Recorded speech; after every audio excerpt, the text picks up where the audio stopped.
Let's go. The Funnel Fade Live exclusive forbidden content event. But I'm also going to make it episode 848 Funnel Fade Live. What's up? We back. What's up, y'all? What's up? Had a lot of fun this week, y'all. Had fun yesterday, man. I'm not gonna lie, y'all. I think I watched that live about 3 times back to back, man. I'm not even gonna lie to y'all, man. I've been tripping off myself like I'm a fan, man. What's good, y'all? We up. Original content today, y'all. Don't forget, members only live later. I was gonna make this a members only, but I'm gonna give this exclusive for those who don't have members only. I'm gonna be good today. What's up? But we know Diddy going through all this stuff. Told you ever since Biggie died, I ain't been rocking with Diddy anyway. Just never liked him. For those who really want to know, like when all this stuff was going down, I was a Wu-Tang fan, period. You know what I'm saying? When all this Biggie, Tupac stuff was going on, I was a Wu-Tang fan. All right? The only rappers that ever brainwashed me, I'll tell you the truth, was Wu-Tang, man. I ain't gonna lie to y'all. Only two groups, the only rappers ever brainwashed me, I admit it, is NWA and Wu-Tang. That's it. If you want to, hey, they're the only ones that ever brainwashed me, I'll tell you the truth. You know what I'm saying? That's why if you notice, right? I don't bash nobody for Wu-Tang. You ain't never see me bash nobody from Wu-Tang. But if you people from everybody from Wu-Tang, they don't do clown stuff. If you really pay attention. You know what I'm saying? Then you'll pay attention. They've been had to take ODB out. You see what I'm saying? So I'm just going to tell y'all the truth. NWA, that's why I like that movie when they try to bash Eazy-E. Eazy-E was the real G. They took the Hollywood movie, did some magic, made Eazy-E like a buster. That's why I told you, man. Kendrick's from that circle, Dr. Dre, they them dudes with rewriting history, controlling narratives, Jay-Z, all that's what they do. All right. So it always been this battle of real and fake. Also told you what we didn't understand is, see, when Biggie died, y'all, that's when hip-hop died. That's when Diddy became the king of hip-hop. Remember? That's when everybody started writing for Diddy. He turned himself into a rapper. Hip-hop died, y'all, in 97. For those who don't know. That's when it died. You want to see after Biggie died and Pop, it turned into the Jiggy era. Get it? Then it went into the indictment era. Then it went into the prison era. Then it went into the death era. That's what happened. Good to see everybody this morning. What's up? Anyway, we're gonna go into it. I'm gonna shout y'all out, but it's a different type of live today. Miss Wallace, Biggie's mom, she's a fraud. She's a liar. She got paid off. But it's mighty funny. About a month ago, I think I did a special called Worth More Dead Than Alive, and I just so happened to be talking about Biggie's estate and Biggie's mom. So now we're going to look at what Biggie Smalls said in his rap when he said, even your mama set that ass up, properly gassed up. That's what Biggie said. All right, that's my only rap hero, man. So check it out. Some of y'all won't believe how grimy your parents could be. And I already told y'all, hey, y'all, that's why I tell people, man, don't walk around life dwelling on the past, man, because sometimes, man, we had grimy-ass people in our own family did stuff to us, man, or they ain't never try to help us. So I've been to learn about these things. So I don't put nothing past no family. I don't put nothing past no parent. I seen parents steal from their kids. I seen it all. So now we're going to take a look at Miss Wallace and Diddy. Diddy paid off Miss Wallace a long time ago. We're going to look at how Miss Wallace is a liar and a snake. She tried to put it all on Diddy. Plus, since Diddy in all this trouble, Miss Wallace trying to separate herself from Diddy now, y'all. Yeah, we're going to look at this stuff. And we're going to look at how Miss Wallace had her favorites. We know Biggie had more than one child. We're going to look at the lies and deception of Miss Wallace. Miss Wallace knew her son was sacrificed. Miss Wallace knew what happened to her son. You're going to see Miss Wallace did not go hard to try to find out who those slayers were. Now, I'll give Miss Wallace a pass. Maybe she ain't want to get taken out. Maybe she was scared. But Miss Wallace said some things out of her mouth, y'all. We got to look at it. Because Miss Wallace, you know her little book? She after the Cassie video come out, Miss Wallace talking about when she see Diddy, she going to slap him. All these lies, y'all. Miss Wallace said stuff like she never trusted Sean. Miss Wallace said stuff like she don't appreciate the way Diddy handled her son's legacy. She said she don't like Little Kim. Then we're going to look at all this stuff Miss Wallace said as a bold-faced lie. Because everybody made money off Biggie. Birth date, death date. But you're going to see. Just pay attention. 30 years later, right? Out of all these 30 years, you didn't see no real Biggie tributes. You didn't see no Biggie tribute tours. Bum-ass Junior Mafia already broke up. They already betrayed Biggie, screwing each other, right? Running up under Diddy. Diddy paid off Junior Mafia and he paid off Miss Wallace. Diddy controlled the whole Biggie legacy the whole time. He controlled the whole thing. Then we're going to go back in history and I'm going to show you who actually peeped what Diddy was doing and spoke up about it. It was a rapper that spoke up about Diddy's whole control over Biggie's life and controlling his legacy and profiting off it. See, these are all the things that was going down, but everybody just kept brushing under the rug, sucking Diddy off. Brush under the rug, hop on Diddy nuts. All right? Scared of Diddy? That's why this is my proof. Diddy was hip-hop. He was hip-hop. All right? He stole it. He took it over and controlled it. He said who was going to be who, what was going to be what, where was going to be where, and this is what it is. Nobody challenged him, y'all. So, I just been doing my job of putting hip-hop in the ground, man. That's all I've been doing. Trying to wake people up out their fake-ass reality, still basing their life on fucking characters that ain't real. It's just entertainment. But for some reason, man, I don't know why people don't want to understand, man, entertainment is not real. Entertainment is fun. It's beautiful. It's fucking lavish. It's a lot going on in entertainment, but it's not real. Some people just don't want to understand that. Now, this is why I keep talking about this fantasy land shit. Because for the most part, people's whole reality is based on entertainment. Your whole life swag, your whole everything you do. It's about entertainment. If you take entertainment away from people, most people won't have nothing. You won't have a reason to go out. You won't have a reason to get dressed. You won't have a reason to even shine. You won't have a reason for entertainment. You won't have nothing. So that's why I'm going back into this. Also, I'm going back into this for all the real people that's not here no more. Never gonna let nobody forget the real people that laid it down, man. These are the spirits that are in me. All right.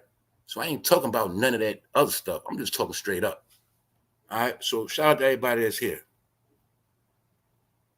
And yesterday, right? You idiots in the comment section in the chat, we tell all y'all fools something again, man. Salute to the new people on this channel. What y'all don't know about me is, man, every episode I do is strictly jokes and laughs. You're new to this channel, you're an idiot, you're green. I tell you again, when you come to this channel, you better watch at least 3-4 videos before you talk in this chat. I'm not a YouTuber. I'm just a dude on YouTube. These guys are YouTubers. This channel ain't nothing like nobody else's channel. I don't freestyle and make stuff up, but I do a lot of joking. So when I said yesterday, Sister Kamala fool, I was joking. A lot of y'all, so Kamala's a fraud. Kamala's a liar. Come out, man. Shut the hell up. Shut up. Who cares? I was joking. Everybody on this channel know I was joking about Kamala yesterday, but she's still my sister. You think I'm a goddamn fool to go against Kamala election right around the corner, nigga? Do you think I'm stupid enough to get my channel knocked off and shut down for y'all? Because y'all want me to bash Kamala. Y'all want me to bash Trump. You want me to keep going on with y'all nigga campaigns of elections. Niggas, after you elect, look, guess what? Okay, niggas, you talking about election. Now, what is your plan after elections, fool? You put all this energy into elections. Did you put all that energy into your plans after elections? Told you. Not the one to play with. Let's go. Because Diddy paid off Biggie's mom, Miss Wallace. You know that fake-ass church lady, right? I know women in the street, mothers in the street that want harder for their son. What about y'all? Told you, I'm going to bring everything down to a reality level. I'm going to bring everything down to common sense. Your brain has been trained to look at everything mystified and mystical, entertainment, lights, camera, action. That's why you miss everything, y'all. I'm trying to bring y'all down back to earth. I'm trying to smack y'all up so you wake the fuck up. Come back to who you was, all right? It's very simple. Anybody from the hood, you have seen mothers go harder for their sons that got killed, and they were broke, poor dirt. Did you not? It's a mother right now hurt because their son died. My mother is the mother of a dead son. I have a dead brother. So I know about moms and compassion when sons die. And Ms. Wallace have never showed me no compassion of her son dying. She didn't even show me she was going hard. I know she got a $10 million payout from the LAPD. And I know she's been very quiet. And I know she's been quiet for what? Did Biggie been dead about 2027 to be 30 years? Biggie been dead over 25 years. I ain't seen Ms. Wallace go hard. And I ain't seen no real Biggie celebration. Because remember, if it was a real Biggie celebration reunion tour, somebody like me, I probably would have went to it. But I also knew it would have been fake because all of them are fake. Because they destroyed Biggie's legacy when it was going down. All right. I'm also going to say I think Little C's tried to kill him in that car when he crashed.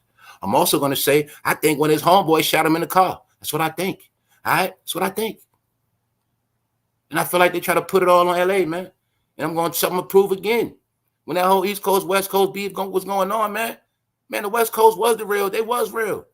I'm going to be real. You know what I'm saying? I'm going to tell y'all something else, too. I spoke about Pac doing a little fugazi stuff. Pac was doing a little fake shit, yes. But I'm going to be real. When this shit got like to the end, Pac became real. When Pac started throwing up MOB, he was on some real shit. The whole time, Suge and Pac was really against these guys because they knew these guys were working for the white man. I keep telling y'all that, man. Pac and Suge's whole perspective was, we're going to take these white people money, we're going to build black empires. That's what they was about, period. Their whole shit was screw the white man. Suge and Pac knew that these niggas were Uncle Toms. That's what I'm going to put it like that. Suge knew that Diddy, Russell Simmons, all of them fools were Uncle Toms, man. That's all this shit was about. So at the end, that's why when you go to Tupac last interviews, he was talking about this shit is about real niggas against fake niggas. He said this, he told you it's about riders against punks. He was telling you, saying about no coast. It was certain things they couldn't say back then. They couldn't tell you, yo, man, these niggas right here, they doing a lot of dirt for the executives. They the ones doing a lot of dirt, blackballing rappers. That's why Suge Knight was going out their way and Pop to sign New York rappers. They got blackballed, nice and smooth. Def Jam blackballed them. See, it was little shit going on. All right, Boot Camp Click got blackballed. Remember? So Pop went and got them. Every so often I update these files. That's why I keep telling y'all, right? A lot of y'all been keeping y'all information back based on the past with a lot of shit. When you've been on this earth 30 years, you got to update all your knowledge. You've been on this earth 20, you got to update your knowledge. Meaning, I went back in all this multiple times. I bring it up to date. I don't talk old shit.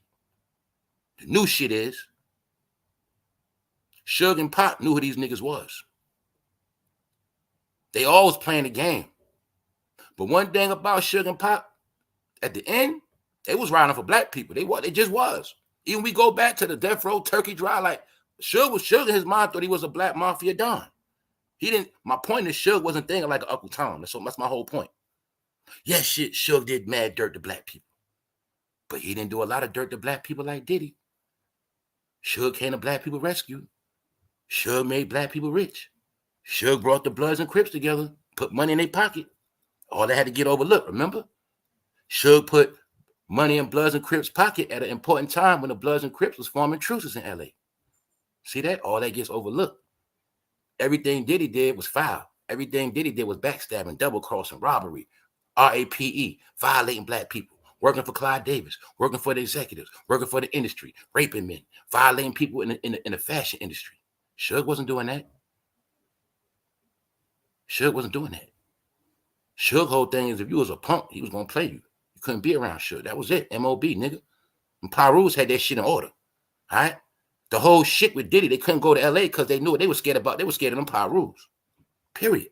That's why they had to pay them Crips. That's why Keefy D in court. All right?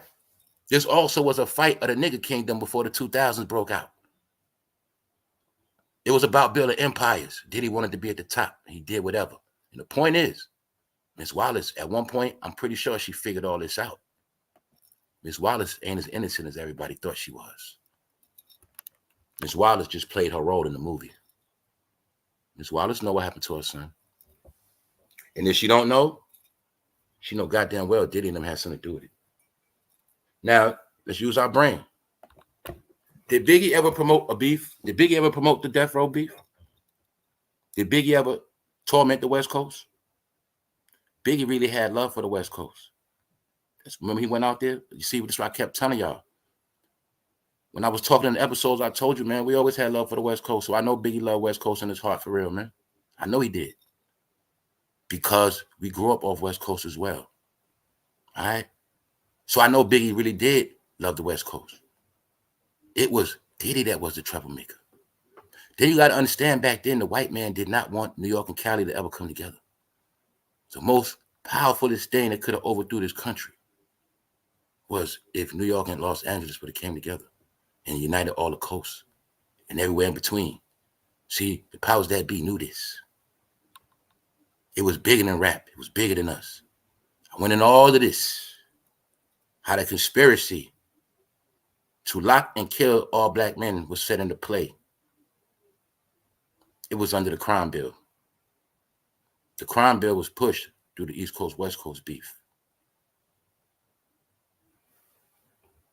At the same time I broke down, East Coast, West Coast beef started the exact same time after the Million Man March. I broke all this shit down. All right? They never wanted us to come together. The point is this. They still making money off Biggie. Miss Wallace Ben got to pay out. Diddy controlled the whole thing. Now Miss Wallace wants to separate herself from Diddy, y'all. Because she never thought this would happen to Diddy. She never thought Diddy would be exposed. Miss Wallace accepted Stevie J, Faith, all of that.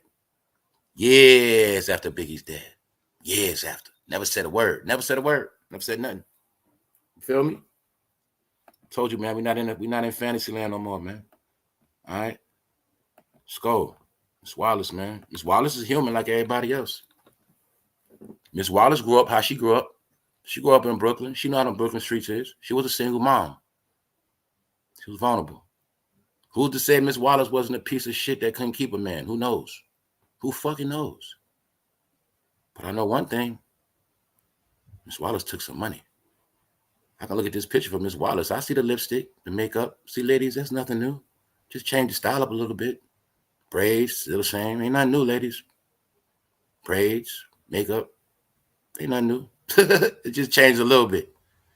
But let's put our minds in the days of nowadays. See, nowadays, we had seen the chick with braids, lashes, eyebrows on fleek, lipstick. What we would say about a female now like that?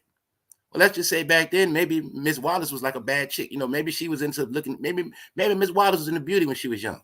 All right? Maybe she was a single mom and like that do her thing back then. See, you gotta look at things in perspective.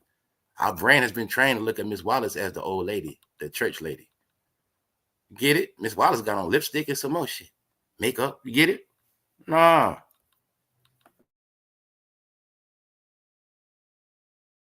And don't be surprised if savage ass Diddy ain't hit Biggie moms. He's a weird dude. 6,900 God, he hit anything. He hit anything. All right, you gotta remember that. Because he might have had to hit that to keep her under control. Because Miss Wallace played her role very good. Miss Wallace said she never liked Sean. Said she never trusted Sean. She said she told Biggie she never trusted Sean. Miss Wallace. Amongst the East Coast, West Coast beef when it was in its prime, why did you let your son go to California? And then why did you let an album come out after he died with Diddy making skits about your son saying, we're going to kill you, nigga. We're going to kill you, nigga. Miss Wallace, why did you let him put that out? Why did you let your son go back to California? If my mom felt like I was going to get killed in the street, my mom would try to talk me to death not to go.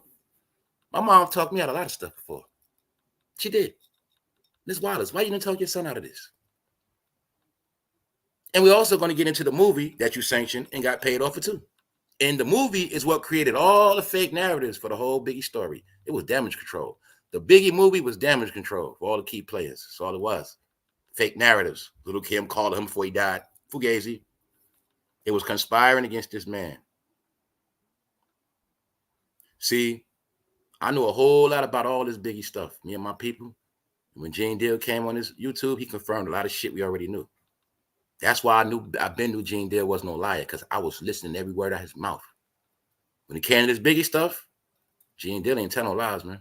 I don't know about nothing else, but when it came to this, he ain't tell no lies, man. He confirmed everything we already knew about this whole Biggie thing. He confirmed it all. Miss Wallace knew about a lot, y'all. Miss Wallace, she just, when it was all you gotta know is when it was all said and done, Miss Wallace got her script and she played that role. I'm just showing y'all, man. We're looking at how a woman sold out her son for this man, Diddy. I told you this man was Satan in the flesh. This man offered you a deal you could not refuse. Either way, you was going to take it one way or another. All right? Don't forget her name. Her son's name was Christopher. Look at the first letters of Christopher. Just put it together. Christopher. Christopher got sacrificed. They put him on a cross. It's no coincidence Christopher was wearing crosses and Jesus pieces neither. It's not a coincidence. All right? This is the mom that sold us a dream. Remember, when I was a young boy, I believed Miss Wallace. I believed her. So let's ask yourself a question, y'all. How come all these years went down and Miss Wallace never went hard for her son? Okay, let's scratch that part. Let's say she was scared. Why was she still playing around with Diddy? Miss Wallace had enough money to put together her own army, her own security team, all of that. She could have hired the nation, a whole lot of stuff. So I'm not even going to give her a pass on being scared of Diddy. I'm not giving her that. Miss Wallace is rich. When Biggie died, he only had $10 million. But Biggie's estate is worth $160 million. That's called a payout for Miss Wallace. All right, y'all get it? Let's go. Biggie Small's mom is speaking out about Diddy arrest. I knew it. I should have never saw this. I might have not even did a live today. Now, y'all know I was going to do members only, but see this? Biggie Small mom is speaking out about Diddy arrest. I knew it. No, Miss Wallace, you're busted. Miss Wallace, you're caught. Miss Wallace, you never thought Sean Combs was going down. You thought you was going to ride this shit out forever. Miss Wallace, you're exposed. She said, I knew it. So keep in mind what she said, y'all, because we're going to, you know what I'm about to do. Miss Wallace said she knew it. You didn't say that when Diddy was walking around, Miss Wallace. You didn't say that. All you said was, when you see Sean, you're going to slap him. That ain't shit. That's nothing. That is nothing. That was cap. That's like, I told y'all, you always know all of these people, you will always know when the beef is real. Because when the beef is real with these entertainers, it'll get graphic, it'll get personal, inside information to come out that you never heard. But when they just say little shit, diss each other, that's not real, y'all. So I was telling y'all yesterday with the Drake and Kendrick, shit like that, you feel me? When I was telling you about Drake and Future, rather. Drake and Future never dissed each other like that. You'll see. That's how a lot of y'all been getting tricked. If they don't expose certain personal information and they don't hit below the belt, it's not a real beef. If they just diss each other, oh man, he a punk. Or if I just say, oh man, he like, man, he fruity.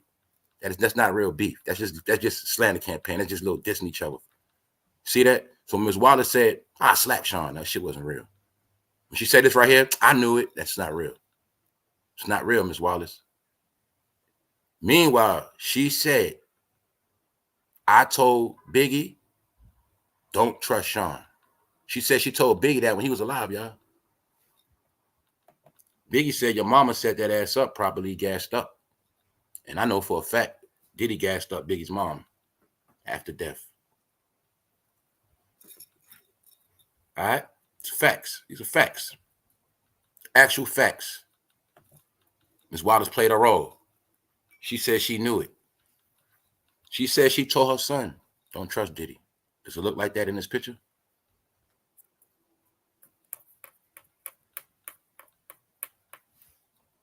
Ms. Wallace got rich, y'all. This time Ms. Wallace was playing us with the old lady grandma role. She was playing us. They fucked, yo, I'm telling y'all, they super played us, man. They played us. No, I know. Ms. Wallace was rocking that wig like an old lady, but she wasn't really that old. She was playing an old lady role, man. You feel me? They use our brain, y'all. Let me show you and expose it real quick. Please let me expose it real quick. I love doing this. Everybody listening, we got grandmothers, right? We had grandmothers. Some of y'all are grandmothers, right? We know about seniors.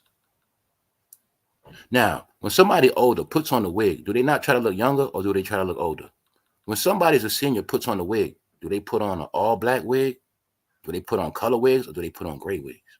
Now, I know sometimes some seniors do put on gray hair wigs to, but for the most part, Miss Wallace was wearing gray wigs way before her time. Bingo. All right. She was playing an old lady role the whole time, man. You feel me? Because remember, when Biggie died, he was 24. Miss Wallace wasn't that old when Biggie died. Miss Wallace was not that old. Hey, my ladies, a lot of y'all in y'all 50s right now. Y'all look good. Y'all look young. 50s, early 60s. Y'all wasn't looking like no old lady. Miss Wallace was playing an old lady role in her 50s. You get it? She might have been in her 40s. All you got to know is Miss Wallace was playing an old lady role, period. Wearing bogus gray wigs. Playing an old grandma role. The grandma role ties in with the innocent role. Innocent. So she always went into, her character was to play the innocent role. Get it? Don't know nothing. What's good, y'all? Holla at me today, y'all. Don't be goofy in the chat today. What's good? What's good? Can't be goofy every day, y'all. What's up? All right, Miss Wallace. Just showing y'all. Miss Wallace said, I knew it. I knew it. I knew Sean wasn't shit. I told Biggie when he was alive, don't trust Sean. You see Miss Wallace with Faith? I already broke down the whole scenario. Diddy handpicked Faith. Faith was a spy. Diddy picked Faith to spy on Diddy, to spy on Biggie, period. It wasn't a coincidence when Faith ended up with Stevie J, y'all. They might have been fucking the whole time. Everybody's job was to watch Biggie. They was never going to let Biggie take those millions back to Brooklyn. They was never going to let Biggie make Brooklyn rich. The secret of the game, it was always to keep Brooklyn out the game. That's why the boy Jay-Z had to infiltrate through Harlem. If Jay-Z didn't go to Harlem, he would have never made it. These are facts. Because Russell Simmons and them in that chair, Andre Harrell and them, these different guys, they didn't like Brooklyn people like that. They was never going to give no Brooklyn guys no money, period. Even Big Daddy Kane went through hell. Everybody, I told you, everybody from Brooklyn had to earn their bones, man. And they knew they couldn't play with Brooklyn people like that. And Brooklyn was the home of the robbers that was robbing the rappers. So they had grudges from the 80s, period. Do you see Miss Wallace indulging with Faith? Do you see Biggie's daughter? It's Biggie's daughter to the left. That's the one from the ugly baby mother. So we're also going to look at, you know how hey ladies, some of y'all been through this hell y'all life. I never been through it because I'm not a woman. Haven't some of y'all been through these things where you got that grandmother and she has her picks of what grandkids she likes more? That's Miss Wallace. I think she is more into Faith's kids than Biggie's first daughter. Because, Faith and them, they famous, And I think she always favored little Christopher over that one right there. See that? Don't forget, little Christopher is the one on front of the Ready to Die album. I think. Something like that. No. Pardon me. They had redid it with his son on the front. Let me clean that up. Anyway. Matter of fact, no. That was Justin on the front cover. Pardon me. That was fucking Justin. Pardon me, y'all. That's old shit. That was Justin on the cover. My bad. Damn, that is funny, right? Justin is in trouble right now. Car getting repo, daddy in jail. He's on the cover, Ready to Die album. Damn. Something like that. Let's go, y'all. Let's go. We're going back in time. I can't remember all this stuff. But anyway, this when Miss Wallace took the bag for that Biggie movie. When they went and got Gravy to play Biggie, this when Miss Wallace got a payout. But what did she say, y'all? I knew it. I knew Sean was grimy. I told Biggie, never trust Sean. That's what she said. Does it look like that in this fucking picture? Miss Wallace got paid off alone. She got paid off a lot of times. Every year she get paid off. She get paid. Do you see that wig she got on? It's a little more black in it, ain't it? Matter of fact, that's her real hair. Bingo. Told you Miss Wallace was playing an old lady role. Get it? She playing an old lady role, y'all. So you got to know. Because this Biggie movie, this was years after Biggie died. This was, they made this they dropped this about 2008, 7, something like that. Miss Wallace was getting paid off. This is how Diddy was controlling Miss Wallace. Because remember, anything Diddy wanted to do, he had to okay. She had to get an okay. Get it? And maybe now you see why Diddy probably he never had to worry about Miss Wallace. That's why Miss Wallace never ended up rest in peace. Because he trusted Miss Wallace. He trusted her.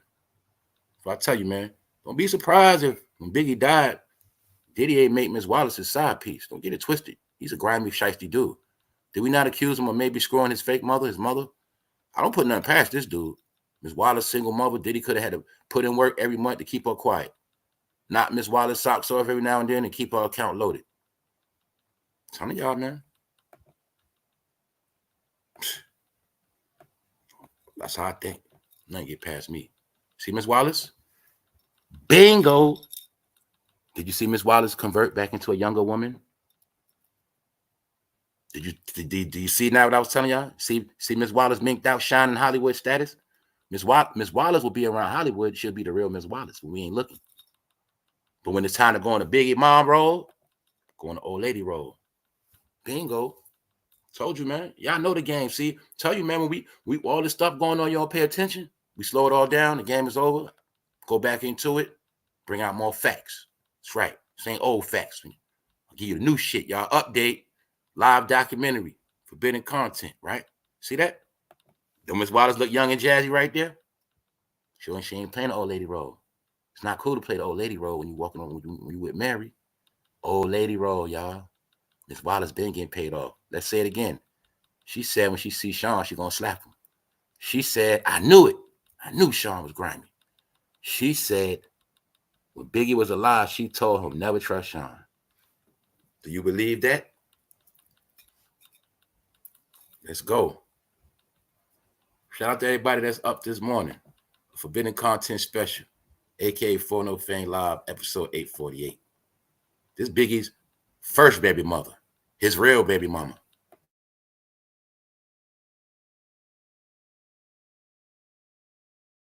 Y'all know she always got treated like dirt.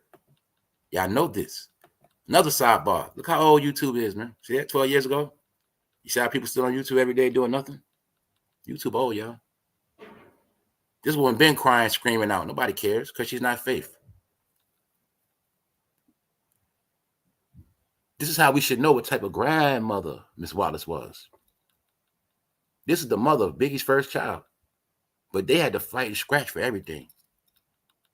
Because Miss Wallace favored little Kim over her. Biggie didn't have no kid with her. Miss Wallace favored Faith over her. That was a fake marriage. Miss Wallace has always been with the program. Like I say, maybe Miss Wallace was always materialistic. But maybe she just couldn't afford the stuff she always wanted. She was a single mom. And I also know the scenario of some people, they might not get success till they're older. Steve Harvey, people like that. Some people don't get rich till they later on in their life. All right, that's how it go. So don't think Miss Wallace was not loving his shine after her son died. Don't think that. All right, you look at everything on a common sense level. Don't look at everything extra and super. She's human. Does this like a mom's hurt over her son? Every year uniting with the people that was key factors in the whole thing.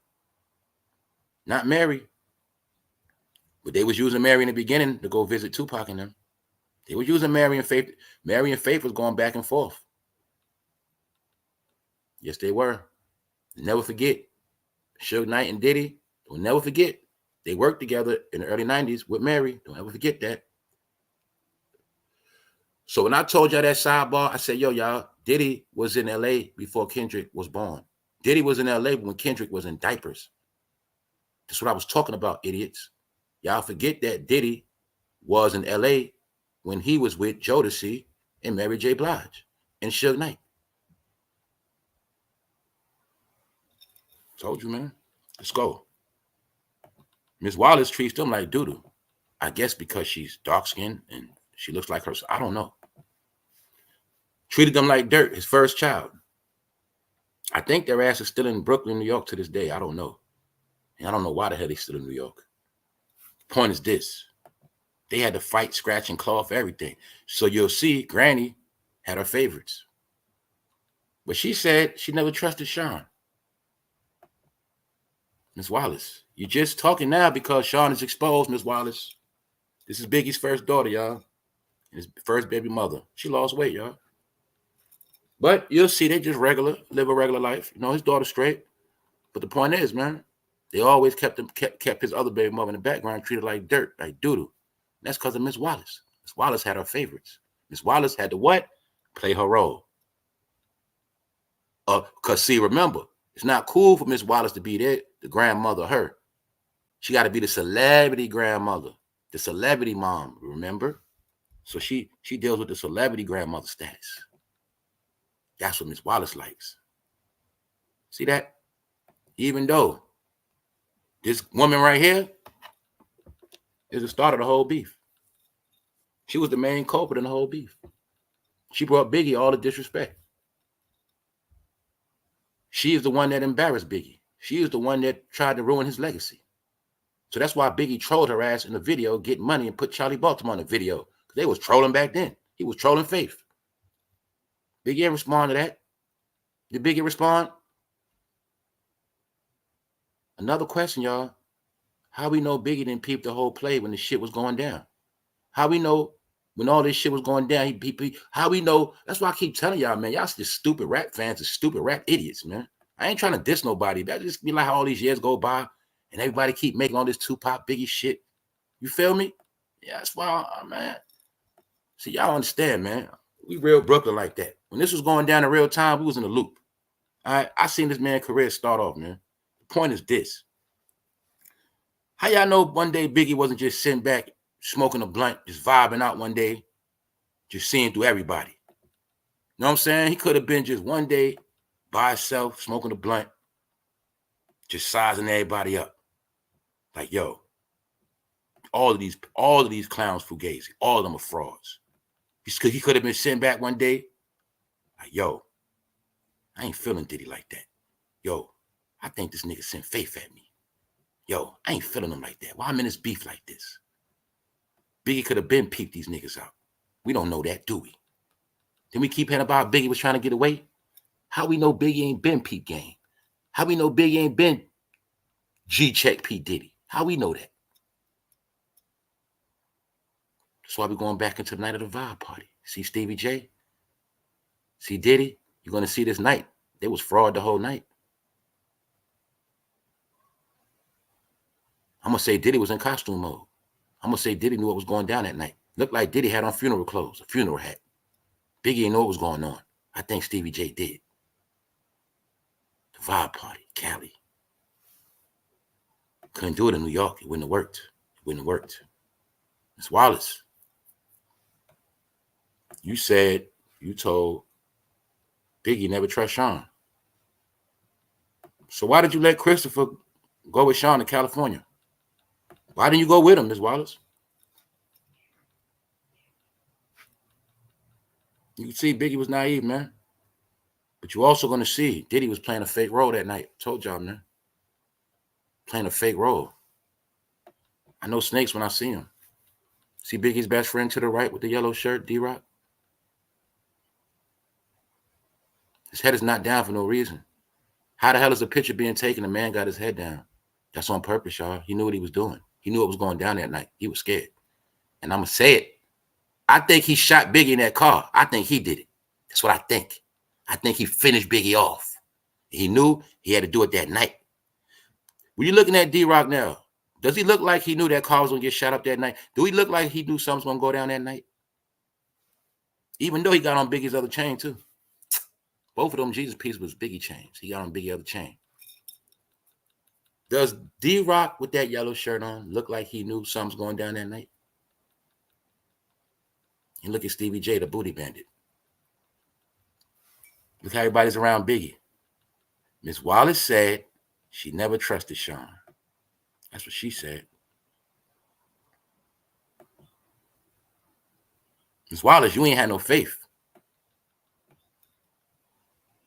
Because Christopher died. And faith is the reason why a lot of this stuff took off the way it did. A woman named Faith. A man named Christopher.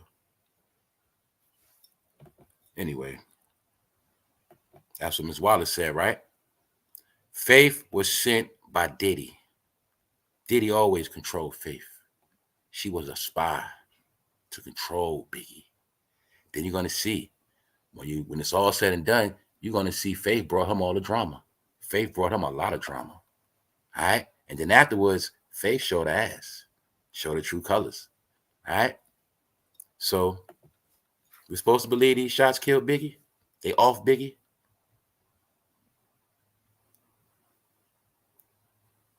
Are we sure Biggie didn't get shot point blank range in the neck with a 22? Something like that? Or shot in the head with a 22 in the back? Your man's in the back seat, huh? Your number 2 best friends in the back seat, Lil C's and D-Rock. Little C's crashes months before this, weeks before this. Biggie walking around with a cane because of Lil C's. I'm going to say Lil C tried to kill him then. He's in California, can't run, can't walk with a cane around fake-ass friends. Same fake-ass friends in the car when he gets shot. Same fake-ass friends hang around Diddy after he gone. Same fake-ass friends hanging around Biggie's mom 25 years later. Friends like this who need enemies. If I got shot up in a car like this, I would want somebody to ride on all them fake-ass niggas. All right?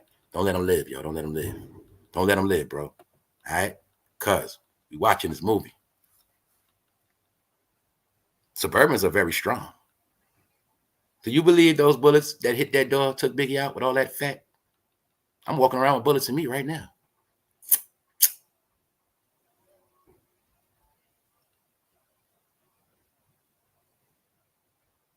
Anyway, let's go. Miss Wallace says she never trusted Sean, and she told Biggie, don't trust him, man. And she said when she see Diddy, she gonna slap him, all this stuff. Miss Wallace book. Miss Wallace exposed, telling lies, y'all. Miss Wallace is only telling the truth or telling this bullshit because Diddy is exposed. The baby oil, the RAPEs, the abuse, the trafficking, the threats. Now Miss Wallace wants to separate herself, y'all, because she knows at this point her son's legacy is going to go in a toilet bowl.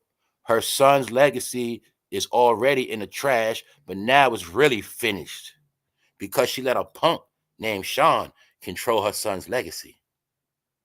It's over now. The Biggie Smalls legacy has been desecrated and destroyed. Thank Junior Mafia for that. They were all punks, little kids. That's all they were. So you will see one of the main culprit snakes, Little Caesar, still around Biggie's family. Who's to say he didn't try to screw his daughter? Diddy had this man in pocket. I'm going to say, Little Caesar, you sucked Diddy off way back when. He'd been compromised you. Then he took over you guys' career after Biggie died. Even though Biggie wrote all you guys raps, he kept you guys with money. You guys, Little C's, you and Little Kim, you were some of the first rap Milli Vanillis, thanks to Biggie. Little C's, you was the first Milli Vanilli rap. You never was a rapper. None of you guys. That man has so much lyrics he can write for himself and write for you clowns. And still do features and write for Diddy too. All right, that's how we get down. Little C's, you was fruity back then. Diddy had you in pocket. Anybody that's a real street person, a real person, period, you should know Diddy's playing a fake role in that picture. With the shades on, Fugazi, looking at Biggie and C's the whole time. He's a snake. Little C's, he played his role in the movie, y'all. And after Biggie was gone, his job was to shut up and tell fake stories. Sit. Little C's and D-Rock know what happened. They know what happened. That's why a lot of that fake beef had to happen afterwards with Junior Mafia. See, they created a fake Junior Mafia beef so they can all separate and none of them will be held accountable. All right? Lil Kim went to jail, cooled it off, left him alone for a while. D-Rock went to jail for a while, cooled him off. You know what I'm saying? Cooled the whole shit off. That's why you're going to see after that whole Biggie Pac thing, certain people went to jail to cool it off. KVD had went to jail for a while, came home. You know what I'm saying? D-Rock went to jail, came home. Gutter came home, cool the shit off. Keep some of the key players in the background. Keep them out the way. Then the other key players, take them out. That's why you're going to see it was a pattern after all this shit happened. After this shit happened, it was about 5 years of cleanup work. A couple years, 8 years of cleanup work. And doing that cleanup work, Miss Wallace got her payout. And then she shut up. All right? Suge went to jail at the time. Y'all know that. The main culprits paid the price already. The way you know who the real players was in the whole shit, because they're not here no more. That's how you know. Period. All right? Many people lost lives and took losses over this. Who was behind the whole thing? Who started the whole thing? 9-5, get locked. Who started the whole thing?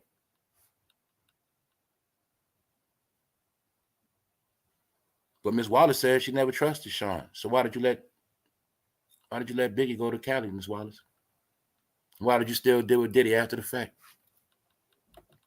Miss Wallace, you're a liar. And you was playing the granny role.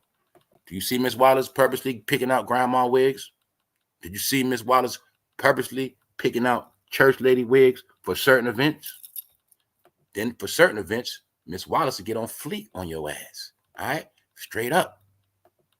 Play roles. See Miss Wallace right there? She looks like a woman in her 50s right there, right? 50s. You get what I'm saying? She ain't playing that old lady role. She playing an innocent old lady role right here, trying to look like she in her 70s and 80s. No, Miss Wallace is playing games. See, when she go to that movie set, Miss Wallace keep that mink on, you feel me? But when it's time to come out, put the old lady wig on. Miss Wallace got game, y'all. She got game. She got game. So let's go. Everybody put everything on Suge. Meanwhile, Suge was the main one taking off for black people, man. Main one trying to help black people, man. Main one out of all of them. Nobody's perfect, but Suge was the main one going hard for black people, not them. He was bucking on the white man. He was telling the white people, kiss my ass. I do what I want to do. That's what he was doing. That's why they put him in jail the first time. That's it. You know what I'm saying? That's it. You know what I'm saying? See, Pop was bogus. He was doing fugazi shit. Yes, he went to acting school. He did all that, yes. But see, when he got around Suge and the Power Rules, man, they started teaching Pop about real shit, man. He started learning the truth, too, about certain real shit. Why you think Pop was so hyped to prove to niggas that he was banging for real? That's why he popped off Orlando, man. That's why he gone. But Pop was really, like I said, Kendrick ain't popping off on nobody. Pop was really, I'm going to be real, Pop got brainwashed by Power Rules, man. The mob niggas was about that, man. They had that nigga wilding out. Meaning, Pop whole shit was Diddy and these niggas are fake. These niggas are conspiring against black people. That was the whole shit with Suge and them. Suge's whole perspective was, yeah, Diddy, we got the same power. We know the same people. We trying to do the same things, but you work for the white man. And Bad Boy was nothing but a clone of Death Row. They all would tell you they were inspired by Death Row. Death Row showed New York rappers how to get rich off of rap, period. How to be on MTV. How to make mini movies out of videos. LA did that. Told you I ain't gonna take nothing from LA. Y'all had access to Hollywood. Y'all was making a motherfucking movie videos. That shit had niggas in the house watching that shit back to back. That's what LA was inspiring New York. Get it? Making movies, turning this goddamn rap shit into goddamn action-packed shit. You get it? That's what was going on. Chronic album, shit sounding like motherfucking new movie soundtracks. Doggy Style, taking niggas on a journey through LA. Real shit. That's what Suge and them niggas is doing. Diddy them got inspired and copied that shit. Then they started making Hollywood movies. Then they started trying to make exclusive soundtrack. All you got to do when you listen to Ready to Die first came on, you'll hear him playing Snoop, playing LA, because they was inspired. I don't take away shit. I'm just going to tell you my perspective of this shit, y'all. Just when LA had the crown. All right, early 90s. Then Bad Boy came and stole LA crown, stole a formula. Then it was the East Coast, West Coast beef. The East Coast, West Coast beef really started from a man named Sean Combs because he admitted he was inspired by the West Coast. He admitted he stole. Russell Simmons and them stole, ran and got the balls. They started trying to get West Coast artists because they wasn't inspired. Why? Because New York was rapping their ass off, but they wasn't getting rich like LA was. Them boys was getting big money, platinum status. And the whole thing in LA, they was getting rich and they wasn't selling out. They was getting rich with curses in their song. They was getting rich with curses. They was getting rich waving guns in the video. They was getting rich all strictly street content. That's what nobody could understand. Meanwhile, before that, rap was rapping their ass off. They wasn't rich like that. They didn't get rich that fast. They never saw a black man that rich named Suge Knight. It never happened before. Andre Harrell, Russell, they was bowing down to white men, sucking them off. No. You feel me? This is why I told y'all, LA. That's why you're going to see it, LA. You're going to see it. Y'all guys, you got to wake up. That's why you're going to see when Diddy and Jay-Z got into power, LA, they wrote y'all out of history. Dre was with the program. Right Suge out of history, make Dre the star of the West Coast. Right Suge out of history in Eazy-E, make Dre and Snoop Dogg the stars of LA. That's what they did, fools. I went and saw the NWA movie in the flesh. I went and saw the movie. I was upset. They made easy like a bozo, but I knew back then, I said, man, these fools are rewriting history. Y'all let them do it, LA. When y'all let them play with Suge and Death Row, what you didn't know was they was rewriting y'all history when Death Row was the greatest thing y'all ever had in LA. Stupids. I'm telling you to your face. That's what happened. Desecrated the Death Row history. Now we can rewrite LA history. Dre is the king of LA.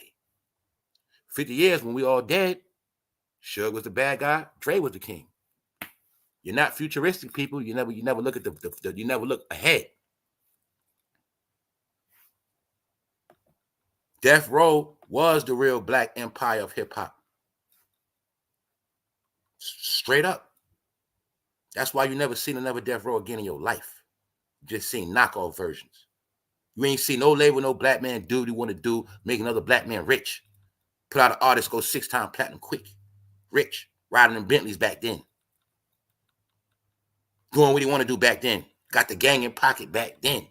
If Suge was 100 millionaire, that mean motherfucking Ma Paru was 100 millionaires. That mean the Ma Parus had that bag. The streets had it. That was control. Power. No, they gotta go. Gotta give it back to the industry guys. Bad Boy, Diddy and them. The industry guys, the puppets. That's control. No, that's what that was about. That whole shit was to take down Death Row. That's why you're gonna see, guys, when it all panned out, Bad Boy went up and Death Row went down. That was always the plan. Destroy that black entity. Guys are asleep, man. You guys are asleep. 5-party controlled by Quincy Jones, the original Diddy, the original white man's favorite, Quincy Jones. All right, all this was to get that black media stuff, get that black power out of here. The real black power is Death Row, not the Black Panthers niggas. I'm here to tell you. But then again, some of y'all should already knew. That Parus was nothing but Panthers in red uniforms. Cali, you should already knew that. Paru was nothing but Panther in red uniforms. That's all it was. Black niggas doing what they want to do. Running shit at LA. White man scared. And they rich. Real revolutionaries rich. Can do shit. Y'all guys missed the ball, man. You didn't understand what's going on. I didn't understand either. That's why I'm bringing it back up to date for you. And I'm talking what nobody else ever said out their mouth. That's what I do. All right, let's go. Can you now see the crime, the scene of the crime? So let's think about it. Do we think Biggie died from those gunshots on the outside, or do you think Biggie died from gunshots on the inside? What you think? What do you think?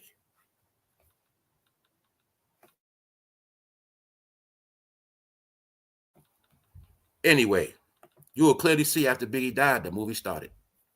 A lot of cops around after Biggie died, no cops around before Biggie died.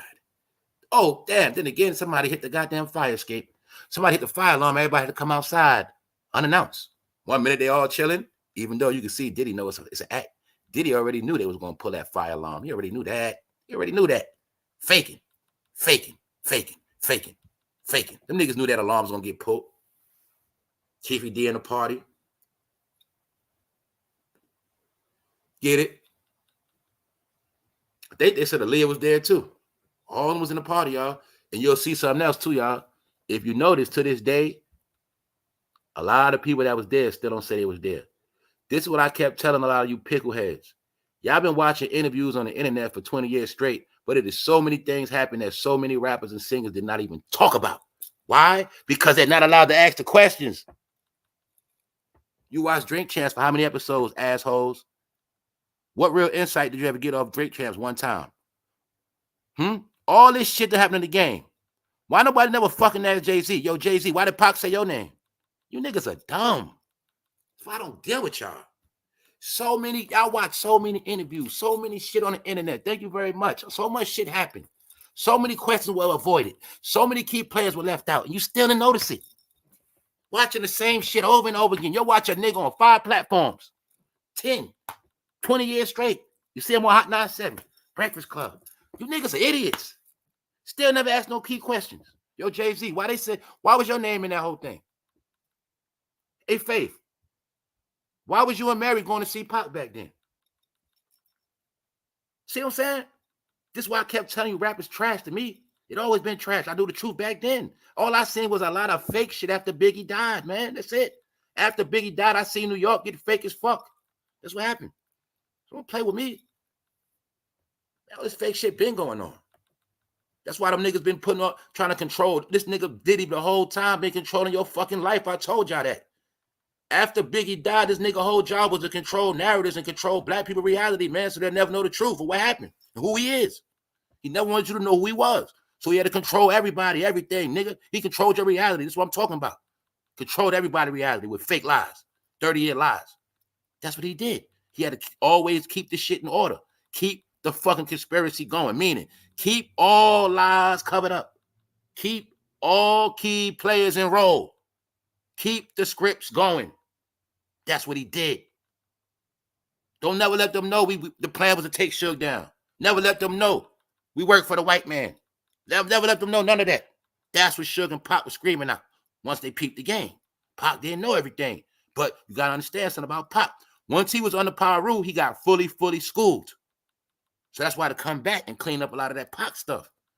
So I'm saying, in the last day before Pac died, he was in order. That's what happened. When he died, he was in order. They got him right. He was mobbing. You feel me? He was mobbing. That's what happened. All right? Niggas know. Niggas that know gang, you know. Pac was in order.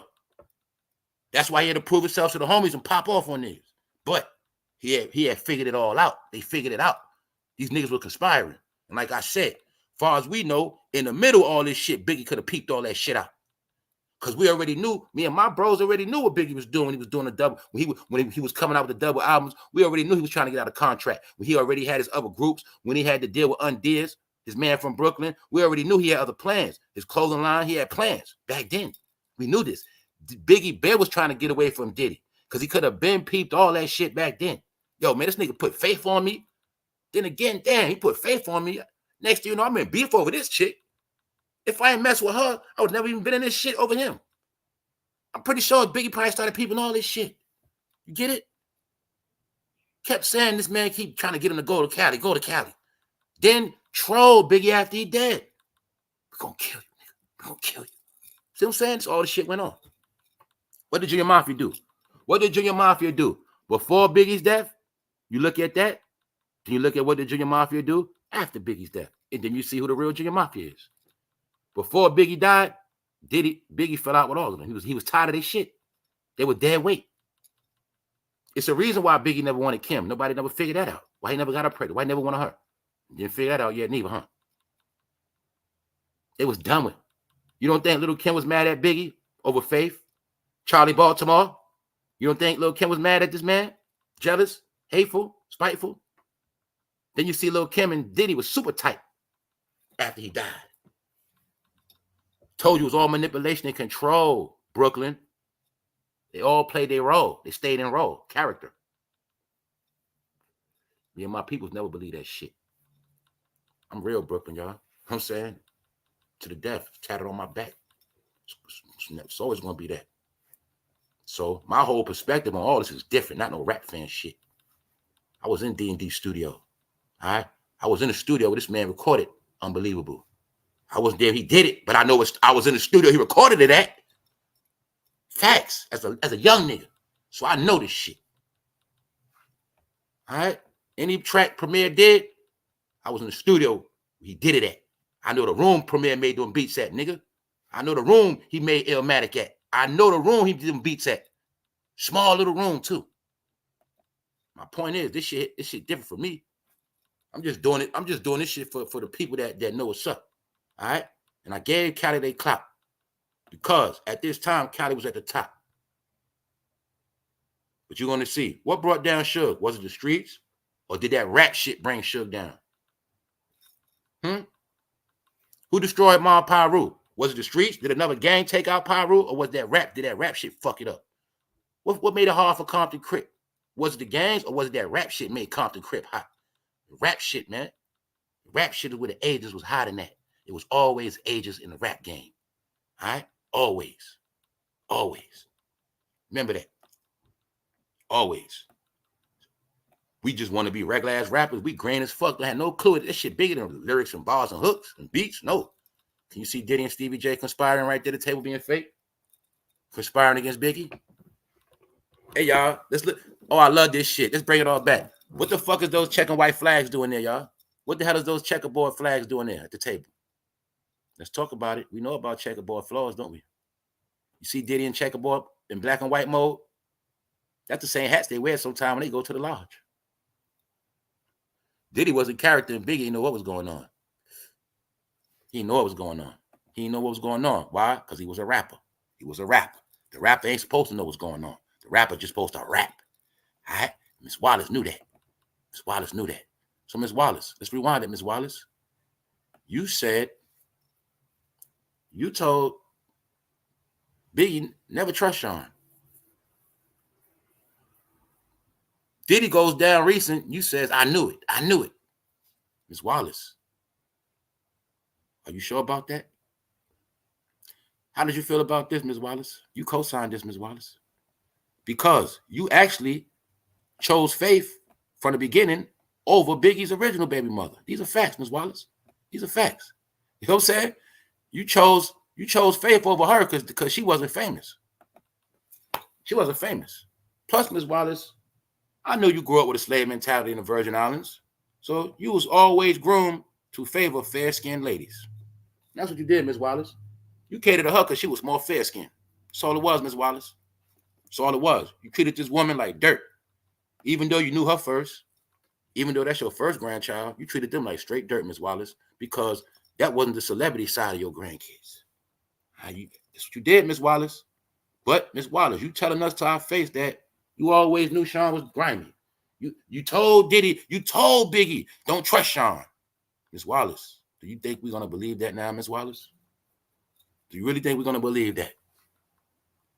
You trying to deceive us, flipping old lady wigs, trying to make us think you old and innocent more than what you was, Miss Wallace? Miss Wallace, you should be ashamed of yourself. Miss Wallace, I thought you was a proud Christian and a good lady. Miss Wallace, you like playing with them demons. That's what you do. All right, that's it. So like I said, man, they were the scapegoats the whole time. Put everything on Suge. Put everything on Pop. Sounds familiar? Put everything on Drake. Put everything on Suge. So can you finally see, pickleheads? Everybody put everything on Suge. Meanwhile, Diddy was the worst of the worst of the worst of the worst of the worst. See that? Y'all all owe Suge an apology, man. Y'all should all write him a letter, man. And Cali, y'all sold out. Y'all sold Suge out for Dr. Dre, punks. That's what y'all did. Because you guys are rappers and rap cocksuckers. Y'all sold Suge out because y'all favored all the rappers over Suge. Suge didn't rap. But being that Suge didn't rap, y'all didn't care about Suge. He didn't dance. See that? You sucked off Dr. Dre because he allegedly was making that good music, even though half them beats he ain't fucking make. Even though Pop told you Dre was fugazi. Told you. They told you. No, LA. You chose the Death Row side. You let Dre and Ice Cube disrespect Eazy-E. You let them disrespect Suge. LA, y'all went out the trash with those guys. I told you already. Y'all niggas disrespected your own legacy. Co-signing frauds. All you did now was co-sign Kendrick, another fraud. Same shit. Same shit. Nipsey Hussle died. What happened, y'all? Nothing. Told you, man. Somehow you're going to see. The real always die, go to jail, and the cornballs get put on pedestals and glorified. It's been going on, y'all. It's always been a battle of real against fake. Always been more than rap. Pop told you, it's about riders and punks. Which side are you on? Tupac fans, he told you, see your fucking face. Riders and punks. Diddy boys. Down from day one. Stevie J. Stevie J knew what was going to happen that night, y'all. This man been on this man's side doing dirt for 30 years as well. I'm going to be honest too, y'all. We was talking about it yesterday. It's niggas like Stevie J and all them niggas took all that fruity shit to Atlanta. They did. When I spoke about all that Atlanta fruity shit, Atlanta would not have the most fruity blacks if all the fruity blacks across America didn't take their ass down there. So Atlanta get blamed for all this fruity shit, but just know, every fruity state, every fruity city where it's a black person at, they took their ass to Atlanta. And a lot of them liked it and stayed. That's why Atlanta has the most gay blacks. And Atlanta get blamed for it. The Atlanta residents get blamed for it.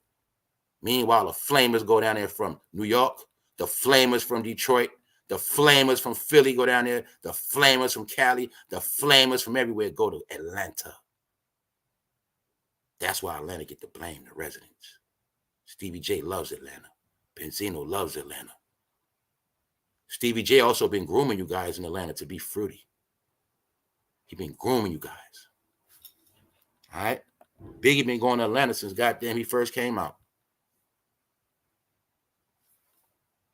Atlanta was known for having a lot of chicks, Freaknik. When Biggie was going down there, that's what I knew about Atlanta. That's what my peoples went down there in the Freaknik era. But all this fruity stuff that dominated, man, that's because of that rap shit brought that out there. All right? Stevie J was breeding down there. When rappers, they was doing breeding. They were breeding to be fruity down there. Get it? It was breeding that behavior. Benzino knew he couldn't be fruity in Boston. He took his ass down there. Benzino, he's an industry baby. Don't forget that. Benzino's an industry guy. He's an industry baby playing a tough guy role. Benzino been down with that fruity shit back then. Look at Benzino like maybe he was favored out of Boston. Maybe they favored him because he was light-skinned, half white. Maybe he always knew about industry games. Understand that? Sauce Magazine. Yeah, he been around too. He just plays a nobody role in Atlanta. But see, Atlanta, what happened was a lot of fake-ass celebrities went down there. A lot of knockoffs, has-beens, has-was. Niggas that was in the background, Stevie J, went down there and made names for themselves. Y'all believed in them niggas. Y'all put them on pedestals. Y'all thought a reality TV show was really some hot shit. No, it was just a bunch of dumb motherfuckers on camera that were washed up. That's all it was. All right? Washed up niggas in New York that we would walk past every day, they went to Atlanta and got a name for themselves. That's all it happened. Sit Atlanta. A lot of knockoff celebrities went down there and fucked y'all city up. Made y'all think y'all was Hollywood. No, you wasn't. They were just knockoff New York niggas. Sit. Atlanta was just a place sanctioned for all the fuck shit to go down there. That's all it was. They didn't want it in New York. They didn't want it in Cali no more. They said, we're going to use Atlanta for this. Because we need Atlanta for one last thing on hip-hop we got to do. Atlanta will be the home of flipping America fruity.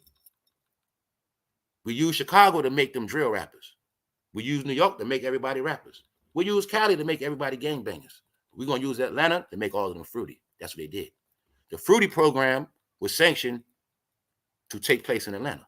And that's where it happened at. That's where you got groomed at.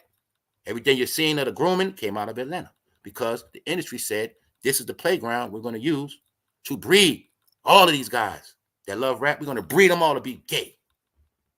And now, years later, many of them have accepted it. And many of them are suspect now. Anything they wanted you to do or become, they did it through rap. And it worked. When they wanted everybody claiming gangbanging, when Lil Wayne was out, y'all, what happened? Did not everybody and their mother thought they was a gangbanger? Ask yourself a question.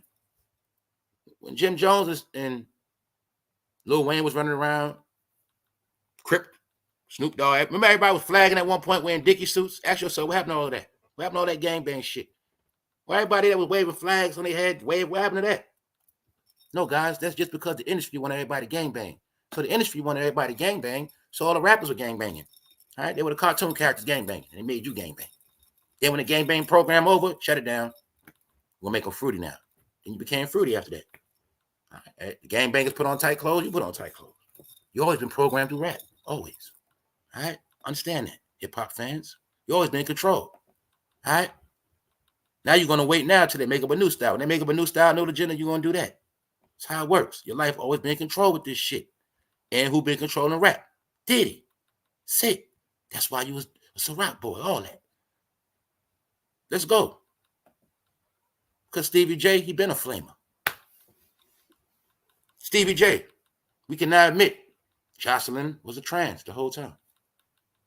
Jocelyn is one of those professional trans from South America that was raised up, probably had that surgery as a teenager. Probably, this is one of them Hollywood real trans with everything chopped off. That's all she is. All right. Jocelyn is one of the ones with that thing chopped off. That's all it is. But Stevie J is the one that promoted this in Atlanta. He promoted it in Atlanta. It's no coincidence why they put Stevie J with this person on Love and Hip Hop Atlanta. It was not a coincidence. It was all on purpose. This is how you got groomed to accept this type of people. This is why now all of y'all look like Jocelyn. How many years ago did Jocelyn have this look? How many years ago was that? Can you now see when I told y'all? Y'all got groomed by the trans look? This is where it comes from. Atlanta. This is why a lot of you women, you made yourself look like you know what. They had to put the eyebrows on super thick. But if you see her shoulder, that's a goddamn man's shoulder. There's no hiding that. That's a man's shoulder. See the square? No, Jocelyn is one of them professional, exclusive ones that you won't know. Stevie J did it all in your face with the lollipop. He was grooming them boys in Atlanta. Stevie J got on female shades. Stevie J represents the bisexual man. Period. Period. That's why he's a booty man, and he's on paperwork with his man right now. But see, all of this was a grooming process. Miss Wallace accepted it. You think Miss Wallace didn't accept all this Stevie J shit? You think Miss Wallace don't fucking know he did some beats for Biggie? A group of niggas that make beats for niggas, some shit like that. No, they were spies. Stevie J was a fake producer. He was a spy. You gotta understand about Stevie J. Stevie J's number one job also was what? To protect Diddy. Stevie J was also Diddy's immediate bodyguard. He was his man's. Stevie J was the guy that Diddy actually trusted in any situation. He know without a shadow of a doubt, Stevie J got his back. Stevie J gonna pop off. Stevie J gonna fight. Stevie J ain't gonna tell him. Stevie J won't go against him. That's Diddy's man.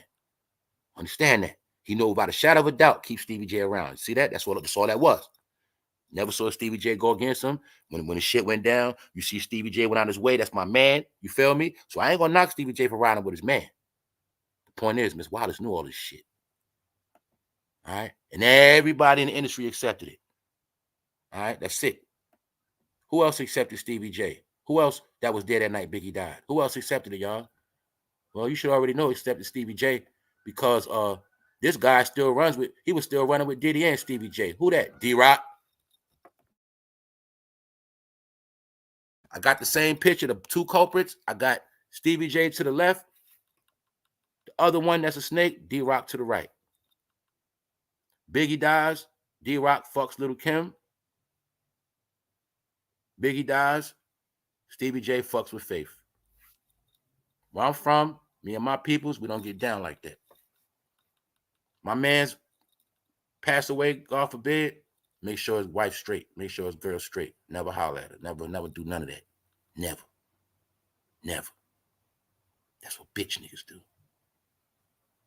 So, when D-Rock got out of jail, he was running around with Diddy still to this day, just like Stevie J. I think D-Rock is the one that clipped Biggie in the back seat. That's what I think. That's what I think. All I see is guilt. And the spirit already told me. That's what happened. Why you think nobody ain't never go to jail? Why you think nobody ain't locked up for it? Them cops ain't do it. That Muslim man ain't do it. All right? It was a plan. Whole time these guys in Atlanta spying for Diddy, controlling. Remember when I told y'all after Big Meech, when Diddy got Big Meech out the way, he took over Atlanta? Bingo. See Stevie J? That's his eyes in Atlanta the whole time. Whole time. That was his eyes. All right? Stevie J was the one to hold that Atlanta shit down while Diddy wasn't around. And y'all crowned Stevie J. Should have ran his ass out of Atlanta. That's what you should have did. It's a clown. All right? Jocelyn. Can you now see how Stevie J made everybody in Atlanta accept and made a this person right here a superstar in Atlanta? See that? You see it clear as day now, don't you? When you up early in the morning, you're sober, you see it clear as day, don't you? Jocelyn is just a professional one of them professional joints. Get it? You'll see it clear as day. This is why a lot of y'all want to go to the gym now so you can look like that. Told you, a lot of y'all been converting yourself into men, trying to be too hard. Because when you're a fraud, you got to stay in that gym. Got to keep that fake body parts up. That's why they got to stay in the gym. Fake body parts, got to keep it up. It's going to be exposed. See that? Got to keep it up.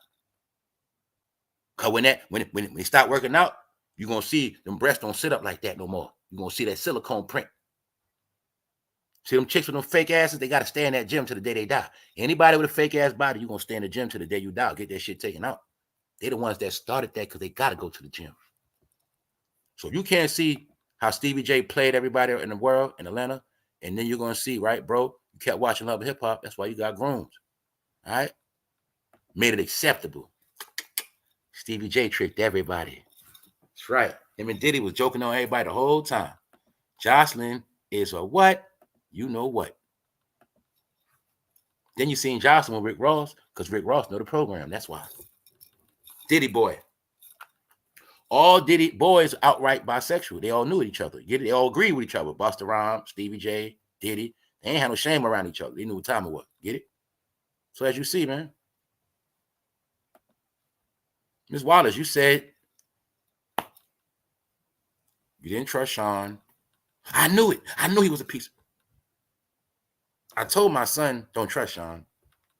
But you still accepted faith in Stevie J. You did not make one statement of disagreement. Because you wasn't going to do that. That's the side of the family you favor. That's why. That's your side of the family that's rich too. See, you don't want them to do with the other grandkid because they're not rich. This the other side you don't like. You favor the other side, Miss Wallace. So just by you picking and choosing your grandkids, that's how we already know you're a piece of shit. I know it's a lot of women went through that. Salute to all the women that went through that. You know damn well the grandmother was favoring other kids over yours. That's Miss Wallace. It's Miss Wallace. All right? Stevie J, the piece of shit, beat on Eve, violate women. We now know he sticks wood in men. That's what he does. And on top of all of that, Miss Wallace sanctioned their relationship. But you gotta remember this now, y'all. Miss Wallace don't want nothing to do with none of this shit. So now Miss Wallace is pushing the narrative that she never trusted none of them machines. Let me make it in street terms. Miss Wallace trying to make it now, y'all, that she ain't never fuck with them like that. Full of shit. Now let me give you the proof. Biggie Small's mom was glad her son didn't get to see who Sean Diddy Combs really was. A look into the relationship between Sean Diddy Combs and Biggie Smalls from the eyes of Smalls' mother, Violetta Wallace. Sean Diddy Combs and Biggie Smalls. See that? Look at that fake shit. That's when Biggie started winning. Look at Lil' Kim, y'all. Can you now see why Lil' Kim was jealous? Because, man, let's be real, man. Biggie always looked at you like a little girl, man. He looked at you like his little homegirl. All right, you from the block. You saw Biggie with them other women. You ain't like that, Lil' Kim. You ain't like that. You was hate. All right, you seen Charlie Baltimore. There's another secret, Philly. Let me tell y'all this too, Philly. Why you think? You know what I'm saying? Why you think Biggie had to go to Philly too, man? Because they know real niggas in Philly, man. They knew a lot of niggas was clowns at that time, man. You know what I'm saying? And niggas ain't trust certain people. So I'm saying when you from Brooklyn, you don't trust certain people in Brooklyn, and you don't trust certain New York niggas, then you go get you some real niggas from Philly. Watch your back. Then you see Jay-Z try to study the Biggie formula. Biggie was out there getting love in Philly first. Another thing I'm going to tell you the other day. Biggie established all those places first. Biggie established Atlanta. Get it? Biggie established going to Chicago. He established though where the players be at. Biggie established all that shit. So when he died, they just went to all these places. They went to Chicago. They ran to Philly. So I'm saying everywhere Biggie established in the rap game, they went to steal Biggie fans and influence. Get it? That's where the whole Philly state property come from with Jay-Z. Because he already knew Biggie put him on to how niggas in Philly could spit. And niggas real out there. Ask Charlie Baltimore that. See what I'm saying? Tell y'all niggas the real narratives. The real narratives. Because I knew about this shit in real time. Let's go. Notorious Big, the superstar, while claiming he formed a familiar bond with the rapper before his death. So this is Ms. Wallace talking about how, you know, Biggie and Diddy was tight. However, after Biggie Smalls died, key word, after he died, the rapper's mother didn't appreciate how Diddy treated her son's legacy. So let me slow it down. Let me get this shit out the way. Biggie Smalls' mother said she didn't appreciate how Diddy treated her son's legacy. So much so she was a bit relieved Smalls never got to see the real Diddy. Let me break this shit down, man. All right. Biggie mom trying to say she glad Biggie is not alive to see what happened to Sean. The narrative is she's saying, I'm glad my son never got to see who Sean really was. Lady, you just said before that you told your son never trust Diddy. Which one is it, Miss Wallace? Told you, old heads, the more you get old, you're going to forget your lies. The internet is always going to cross you guys up. When you're always telling lies and 30 years go by, you forget your lies. Ask Snoop Dogg that. He done told about 4 different stories. That's the problem. As the time go on, the lies, they forget. Remember, when you're lying, you always going to forget what you said. That's why I tell the truth. I tell the truth for that alone. Because when you lie, you're going to expose yourself. That's why I'm telling you all these stories, because it's all truth. When you're telling the truth, it don't matter if it's 10 years, 15, 20, 30, 45, you're going to remember the story. How many people y'all know always tell y'all the same shit? Like, damn, man, you already told me that shit. Damn, man, you always telling me the same story. Damn, she always telling the same shit. Why? It's the truth. When you lie, it gets mixed up. So now you see Ms. Wallace contradict herself. Let me bring it back for y'all.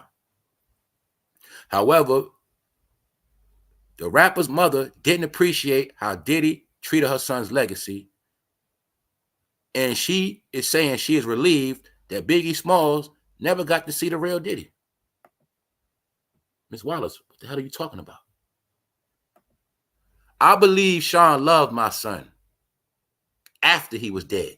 What kind of shit is that, y'all? You're looking at Ms. Wallace talk mumbo jumbo and contradict herself throughout time. I believe Sean loved my son after he was dead. I used to tell Christopher all the time not to trust Sean, she said. Right in your face, y'all. So I put things on the screen so you know it's facts and I ain't making shit up. I don't want to be the hero. I'm not trying to be the one to get glory to telling y'all every fucking thing. I want you to see things for yourself. All right? So when I say Biggie Smalls' mom's a liar, bingo. So you believe Sean, I'm showing you double talk. I believe Sean loved my son after he was dead. I used to tell Christopher all the time not to trust Sean.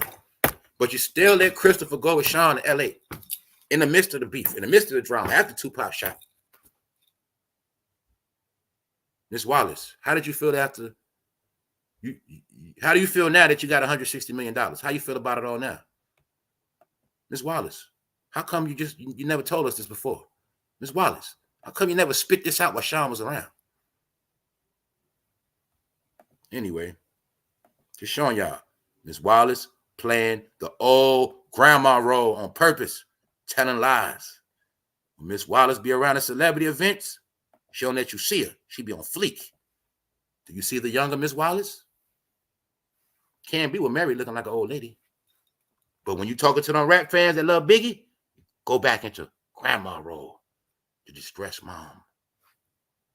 Told you guys you're going to learn about reality, man. Majority of everybody's a liar playing a role. That's life, guys. It's life. All right? We all know about Diddy now, Ms. Wallace. We know all the stuff he did. We also can clearly see Biggie wasn't with that shit. That's why he had to go.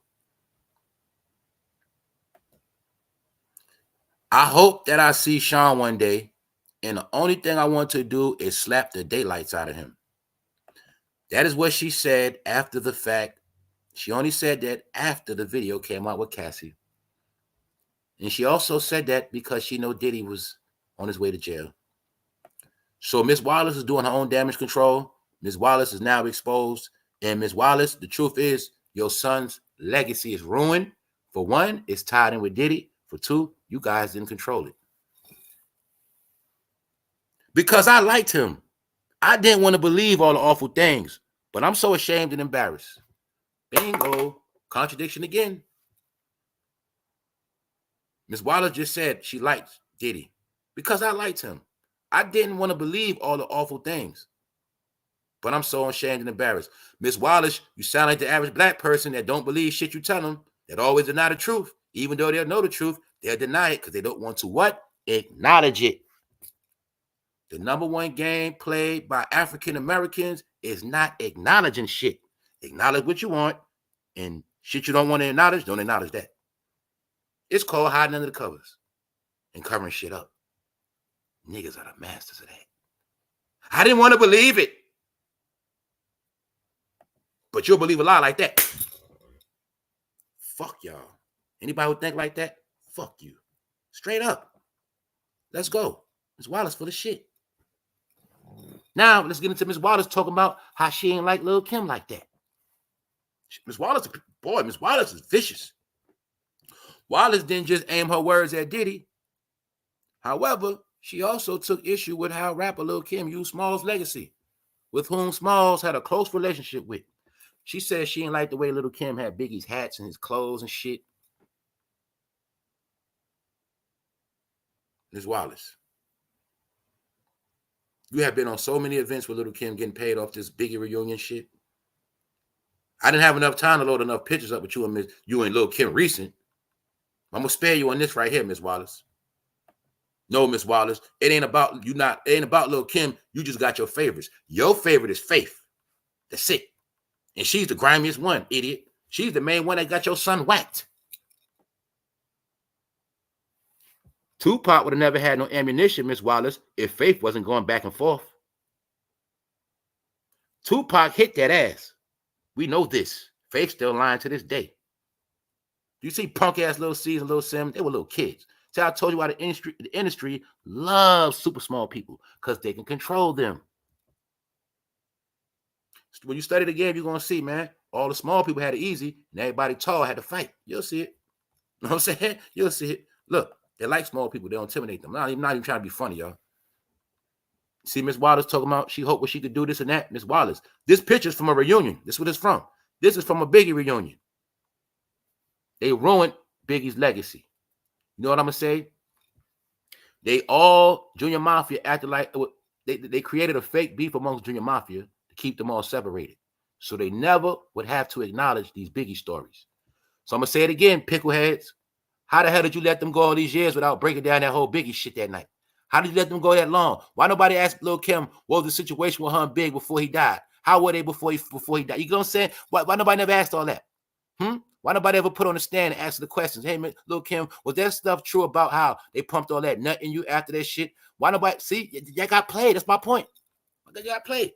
Everybody that was main culprits with real stories to tell. They ain't tell you no fucking stories. To this day, Jay-Z ain't never give you a real interview, dummies. How long Jay-Z been in the game? You never got a real interview from him, not once. Why? All main key players don't tell you shit. How many real interviews did he give you? Nothing. That's why I told y'all I don't watch Drink Champs and all that bullshit. All that shit been controlled for 30 years. Same questions, same narratives. Stay away from this question. Stay away from that. Y'all been buying this shit. If I asked you about Lil' Kim, I bet you couldn't tell me shit about her, really. Meaning, how many interviews did she do since all this shit happened? She stayed away from that shit. That was on purpose. And if you do get an interview, you better not ask her certain questions. Ask Lil' Kim. Yo, Lil' Kim, why was you so tight with Diddy after Biggie died and run around with Jay-Z and them like that?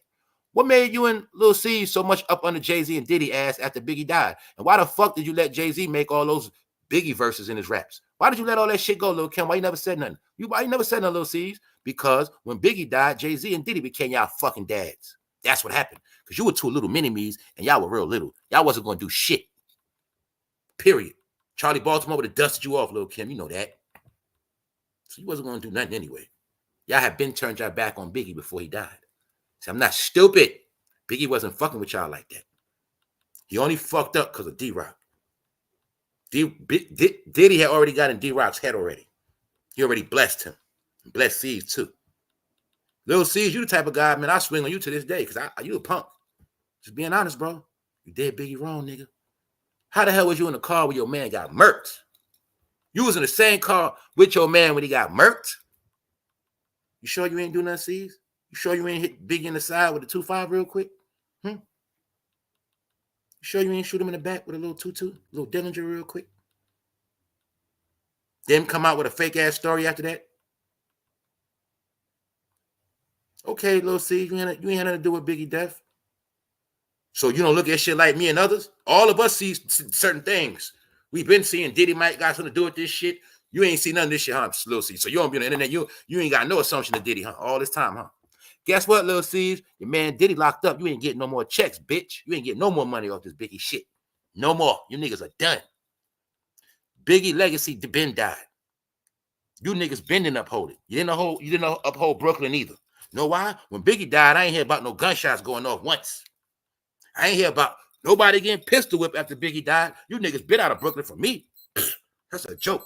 You guys only use Brooklyn for money. I come from Brooklyn. Fuck all you niggas that been using New York for money. That's her. Brooklyn. What she do for Brooklyn, guys? What did she do? Give me one. Give me one. Does Little Kim have a restaurant? What did Little Kim do for Brooklyn? Let me show you Brooklyn, how you been brainwashed, New York. We've been loving these guys because they gave us nothing. We the ones gave them the clout and the power. What they give us? Nothing. What did Little Kim do for Brooklyn? I come from Brooklyn. What did she do for Brooklyn? I'll wait. Told you I've been done with them. Then they hired another booty goon called Mano to keep the lies covered up for a couple more years. Then her and Mano fell out. Another booty bandit, Mano. The main one that came and said, Diddy ain't do that shit. They lying on Diddy. Another booty bandit. Fake tough guy role. Somebody should have been smoked Mano ass. All that trying to punch on niggas. They should have been smoked that nigga. That's why Mano knew who to swing on. He knew who to swing on, swinging on Young Bird. Nigga running down on Trinidad James, shit like that. Niggas from my hood would have been popped that nigga. That niggas from my hood that punching on nigga shit been played out in the 90s. Fuck wrong with y'all? That nigga swing on you and beat on you. Man, you crazy? No. Anyway, man. I'm just talking about shit, man, because sometimes New Yorkers piss me off.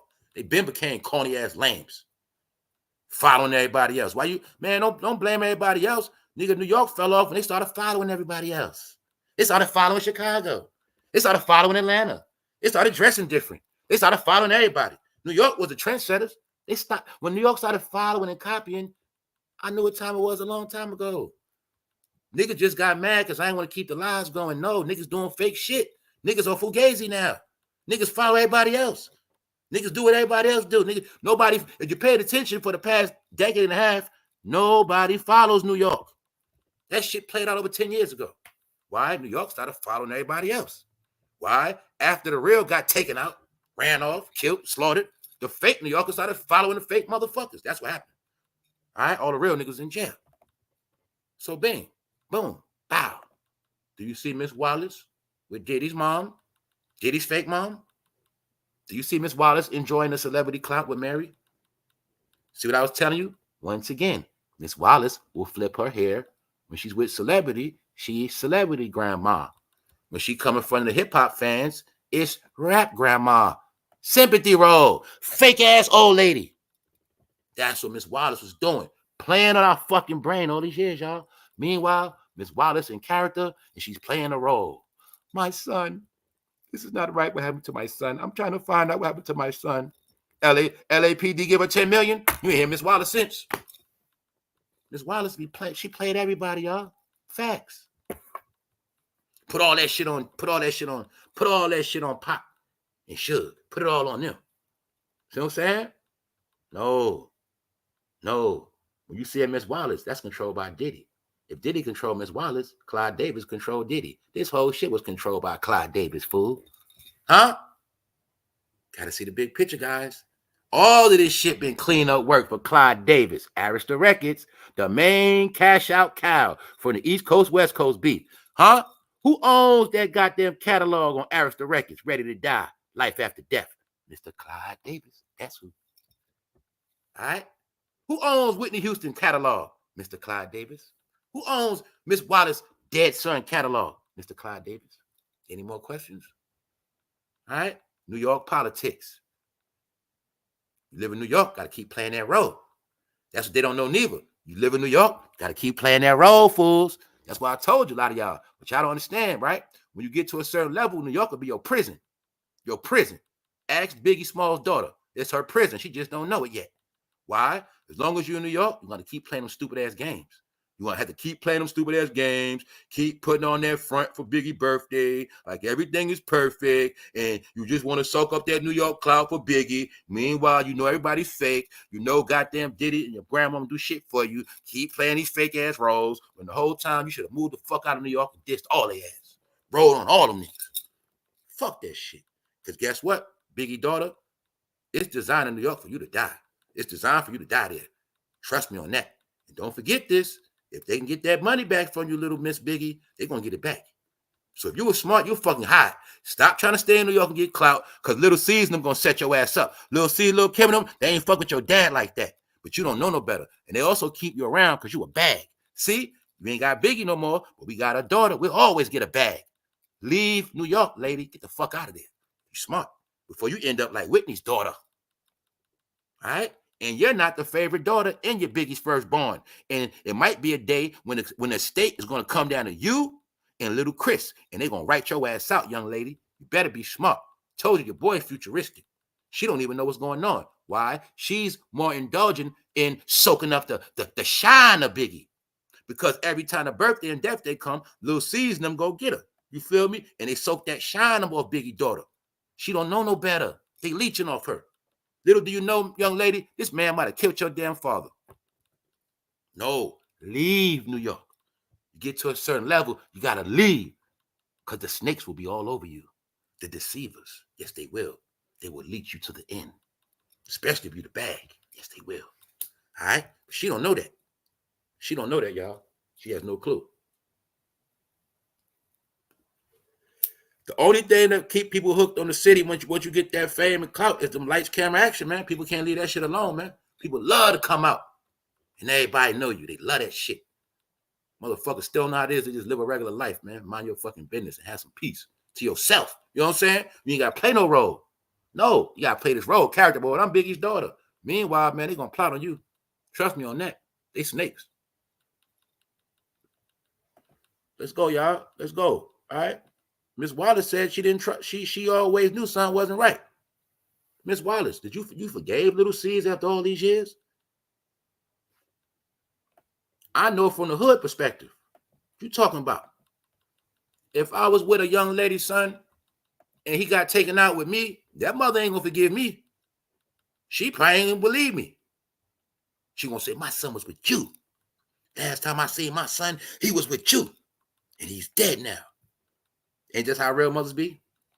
Miss Wallace ain't like that. She still that Little C's be all around the family, all around the grandkids. That shit foul, man. They did this man dirty, and the main culprits be all around this man's family, y'all. That shit is sad. That shit is wicked as fuck. Daughter naive as fuck. Don't even know. Man, you around the people that had something to do with your daddy's death, man. Straight up. Straight up. Even if they ain't do nothing, they knew about something was playing a role. That's my point. All right? That's my point. They all knew what was going down. They all played their role. So the number one question you asked Lil Kim and Lil C's, what was y'all standards when, before Biggie got killed? Because it was said that he was tired of y'all shit. See how y'all let them get away with all them questions, man? Look at all the interviews you got. How many blockbuster interviews did you really watch all these years? I know all the blockbuster interviews in my head. What up, punches? Tupac last interview. One of the most epic interviews of all time. You're going to see throughout these years, you ain't get no real epic interviews from nobody. You just kept watching bullshit, laughing and giggling. You ain't watching no real content. So I'll be telling y'all fools, man. The reason why I know that is so much information still unknown from back then. You know what I'm saying? And questions never answered. Now you see what I was telling you? Use your brain, y'all. What's going to happen when it comes time for Biggie kids to split up that estate? What's going to happen? What you think going to happen? Somebody going to probably get left out, right? You don't think that's why Faith and them also pandering to Miss Wallace? One day Miss Wallace ass going to kick the fucking bucket. Who's going to get that money? Who's going to get the money? Will it be little Chris? Will it be his firstborn get it? I'm just showing you how life after death, Biggie's estate and his whole shit is still being manipulated. And Miss Wallace is the idiot manipulating the shit. And she's the one that was riding with Diddy to the end. Now, really what's going on is Miss Wallace looking stupid. So don't be surprised if Miss Wallace end up asleep and Faith end up with everything. Get it? Don't be surprised. This shit always bigger than rap. Always. Always bigger than rap, guys. Told you. It be scripts. Certain people get written out the script. You know what I'm saying? Or some people might be given a role, and then sometimes they roll a change. And then sometimes they'll go against the role. You know what I'm saying? But yes, that's how it works. So, when you see this right here, when you see Biggie's mom, Diddy's mom, chilling together, this is your proof Miss Wallace is full of shit. If you really think he has something to do with your son's death? My point is this, Miss Wallace, did you accept it? Miss Wallace, you're a Christian. You know about sacrificing first sons. That was your first son, Miss Wallace. His name was Christopher. Miss Wallace, how come you don't got on that old lady wig when you with them? Miss Wallace, you have natural hair, Miss Wallace. That's my proof. You was putting on them old lady wigs, playing a role to those rap fans of Biggie. You and Diddy had a whole conspiracy going. You promised you was going to shut up. You wasn't going to press no charges, and you was going to take your payout, and that's what you did. Something like that. Probably not in those words, but that's what the fuck happened. See Miss Wallace's nice hair? That's her real hair, y'all. Yes, that's the real Miss Wallace. When she's celebrity mode. Miss Wallace play that little church role, Biggie Small Birthday. Miss Wallace right here. Play that role, y'all. Told y'all, man, you've been getting tricked, duped, and finesse. Your whole life has to be reevaluated, y'all. We've been living off lies and living lies and believing lies and teaching lies and accepting lies. Only way you're going to fix your life, you got to stop lying to yourself and accepting bullshit. All right? You don't need Ayana to fix your life. You can do it on your own. Stop being a dummy. All right? 2025. See Miss Wallace flossing with the mink? Huh? Getting that clout up? Hollywood shit? See Miss Wallace natural hair? Miss Wallace has some nice hair too. See that? Nice hair. So why is Miss Wallace wearing fucking grandma wigs? Because Miss Wallace was playing a role. When it's time to get with Diddy, you go back in a grandma character. Can you put some of those gray braids in my hair real fast? No, not the black ones. Give me the gray ones. Hopefully you're seeing it now. Miss Wallace been getting paid. Now let's look at the picture. Let's look at it all again, what Miss Wallace said. You know, I never trusted Sean. I told Christopher, don't trust him. I knew it was something with that guy. I knew it was something. Then she said, Sean loves my son. I like Sean. Miss Wallace, throughout the decades, you told a lot of lies, Miss Wallace. You messing up. You messing the script up, Miss Wallace. I don't think Clyde Davis gonna like this. You're messing up, Miss Wallace. All right. I hope that I see Sean one day, and the only thing I want to do is slap the daylights out of him. And you can quote me on that. Because I liked him. I didn't want to believe all the awful things, but I'm so ashamed and embarrassed. No, Miss Wallace, you embarrassed because you got caught. That's what happened. You got caught. You stayed with him too long. You never went against him. This is what I kept telling every goddamn idiot under Diddy. This is my proof, and I keep telling y'all. Anybody that don't go against him, you going down with him. You can't ride with a man all this time and then later say, oh, I didn't know. Oh, I'm ashamed of myself. No, you're going down with him. So now, Miss Wallace, you are destroyed. Your legacy, your name, everything you about is a joke. And guess what else, Miss Wallace? You better hope Faith don't put a plan in to take your ass out. So Faith gonna get all that money. It's gonna go to little Chris. Because Diddy in jail now, Miss Faith. Miss Wallace, you on your own now. Diddy ain't around to help you no more. You've been around snakes. And you've been okay with it. You're probably on the phone with Diddy mother right now. What are we gonna do? Sean's gone. That's right. Now, can you see when I told y'all how Diddy made sure he controlled narratives and kept shit in order? Don't fucking be stupid. Don't think Diddy ain't get goddamn married his mother to pacify her, butter her down, you get it? Told y'all, man. This nigga been covering up this nigga Diddy might have had to cover up 500 different things at one time. You get what I'm saying? This is why I told you he was controlling this shit. The nigga was playing God over everybody's life. Do you understand that, my deep people? Manipulating every fucking body's, every little detail, segment of their life. Yo, what's going on, Miss Wallace? What's going on with Kim? What's going on with Junior Mafia? Oh, yo, you know that Biggie shit coming up. Yo, everybody ain't ready? All right, everybody good. All right, bro. Keeping everybody, you know what I'm saying? Gotta keep that sugar narrative going. Gotta keep all these different things going. Make myself stay good and relevant. You know what I'm saying? Make myself stay clean. Keeping all these lies going up all these years. Blackmailing, blackballing. In case any one of you niggas do want to tell on me. Blackball these niggas. You know what I'm saying? Keeping that shit going. See it clear as day now, don't you? Miss Wallace took the bag. Now I'm going to show you what other rapper knew about all this shit. And another rapper, he kind of like me. He speak out on shit. He said something about Diddy pimping Biggie's legacy when Diddy was out and around and about and alive. You already know who said it. Wallace, Miss Wallace, wasn't the only one who felt Diddy unfairly used Smalls. 50 Cent, who's maintained a long feud with Diddy, also accused the music mogul of exploiting the Brooklyn MC in a passionate and explicit rant on Twitter. 50 Cent seemed to have reached his limit with Diddy when it came to Biggie Smalls. See that? 50 went hard for Biggie. Come on, man. I told you 50 another one. That's why you're going to see. Everybody spent all these decades trying to discredit 50, but was putting Biggie and Jay-Z on a pedestal. That's my whole point. Meanwhile, if you want to say 50 told, nigga, all them niggas told. All right? But I don't think 50 would set niggas up. They would set niggas up. Big Meech and some more niggas. This is what 50 said about Diddy when he was alive to his fucking face. All right? Diddy, he will suck the life out of everyone he is around. Enough is enough, 50 Cent said. Biggie's name should never have become Diddy's black card. When was the last time Diddy really was bigging up his brother, not bigging up his bank? No, but the whole industry watched it go down. They said nothing. Migrant crisis go down. Rappers see it, say nothing. Only one say something, 50 Cent. That's it. Why the fuck you don't think I did 50 like that? He'll fuck around, be the only nigga to put some money in my pocket. Get what I'm saying? No funny shit. I ain't dumb. He'll be the only nigga to give me a bag, nigga. Yeah, I like what you do. Send a nigga a bag, nigga. 50 probably be the only nigga to do the shit. Told you, man, you don't burn all your bridges. I ain't stupid. I don't co-sign lames neither. But we on a different time now. The truth is out. All right?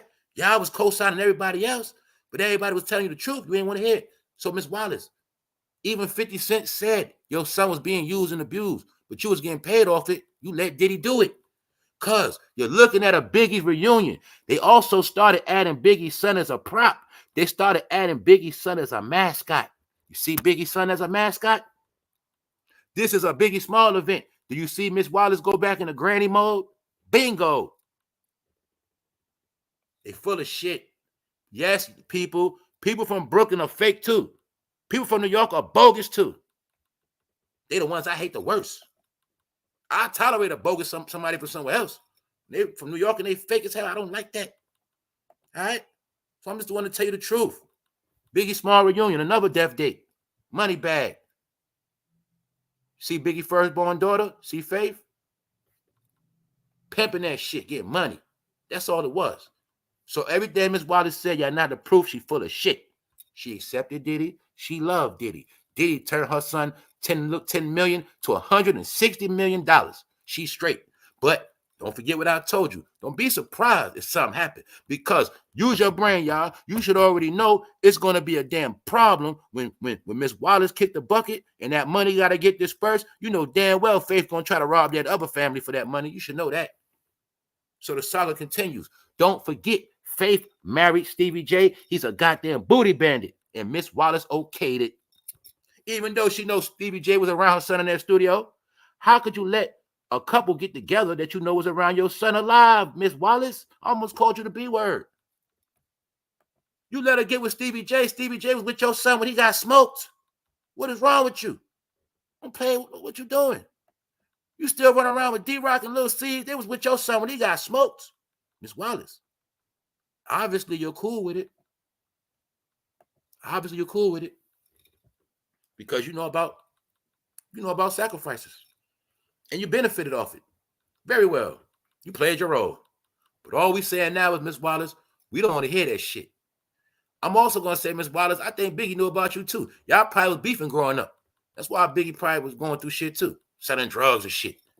I ain't stupid. Anyway, man. He said even your moms will set that ass up properly gassed up. Huh? Biggie told you even your mother get grimy on you. Was he talking about his own mother? Maybe she did some shit Biggie ain't like, went in the room and wrote that verse real quick. That's how I think. All right? Mom could have did some little grimy shit. My mom did grimy shit to me. Mom could have been doing a little grimy shit. Biggie went in the room, wrote that verse real quick, man. Your mama set that ass up properly gassed up, hoodied and masked up. You feel me? Yeah. Because she's showing it. She's showing it. Showing it. All right? Meanwhile, the most two successful men already made it already before 24 and 25. That's why I told y'all, rap game been over, y'all. You're never going to top the greatness that already occurred in a small amount of time. I told y'all years ago, it would never be another Suge. It would never be another Diddy, Jay-Z. Them days over with, y'all. These niggas came in the game at the right time of entrepreneurship when they allowed black people to get rich. They only allowed us to get rich because the plan was for all of us to die and go to jail. Get it? But they needed a soundtrack.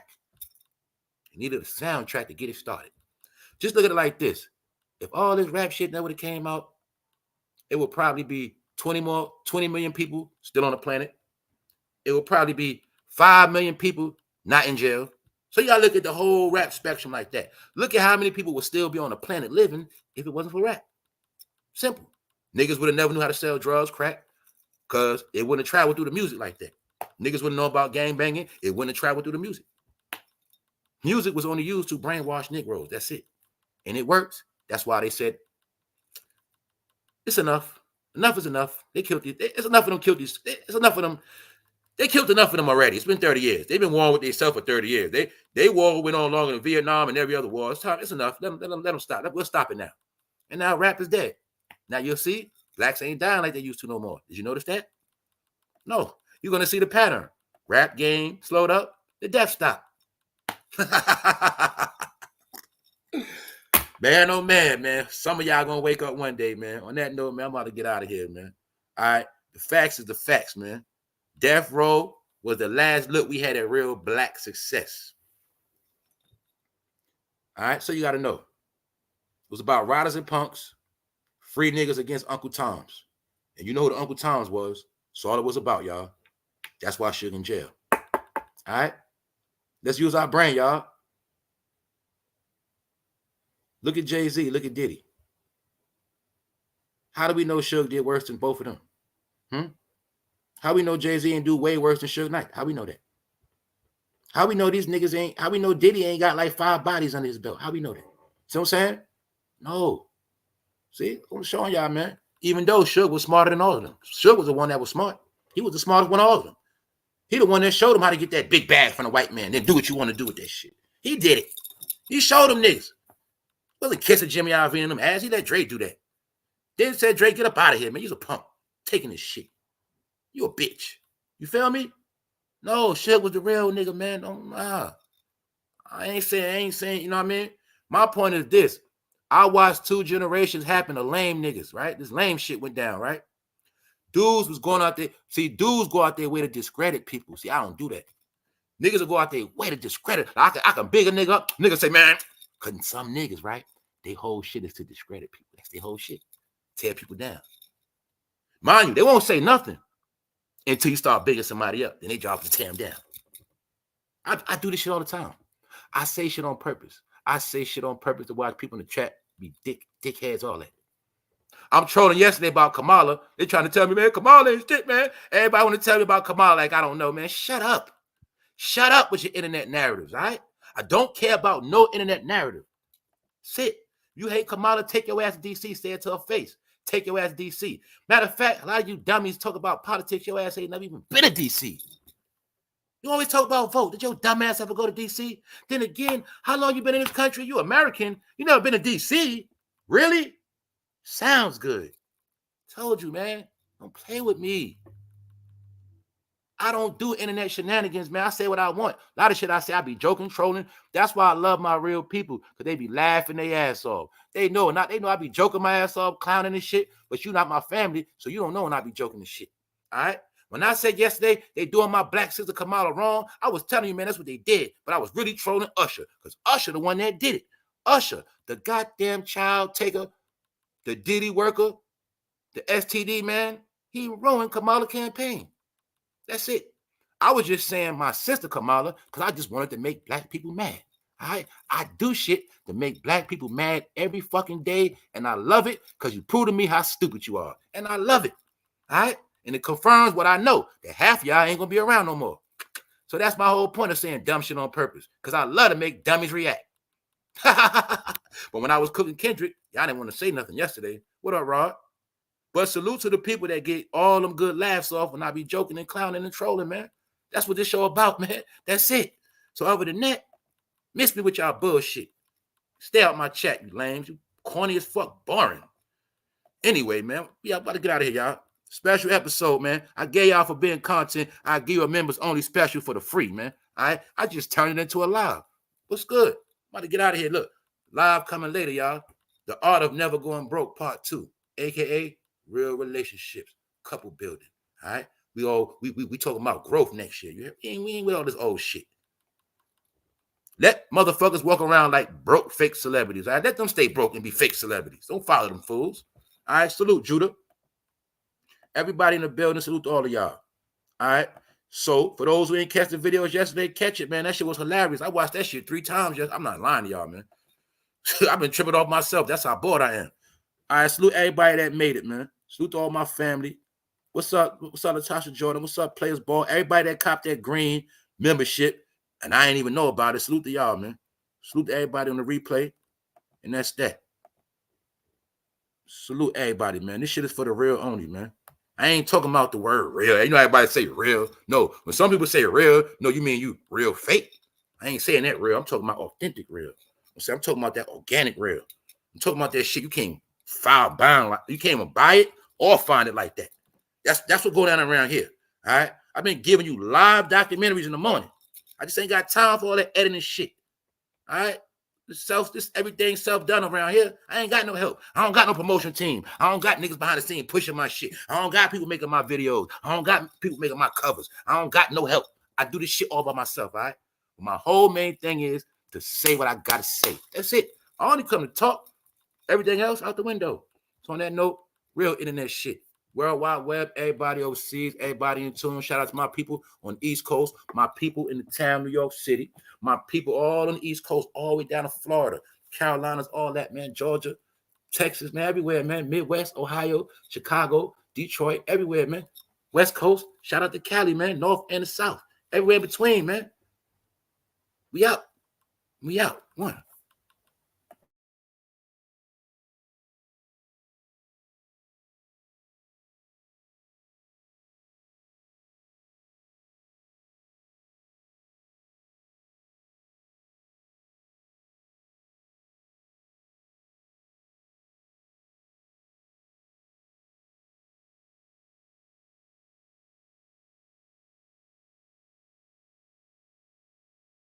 Shout out to Philly.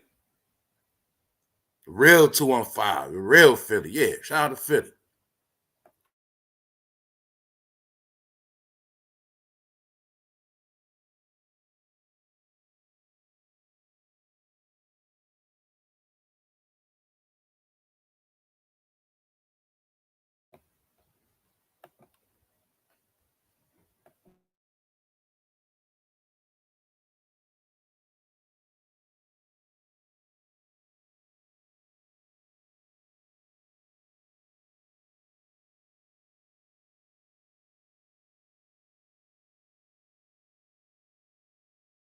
Y'all see Miss Wallace collecting that money, right? Yeah, they collecting that bread, collecting that money.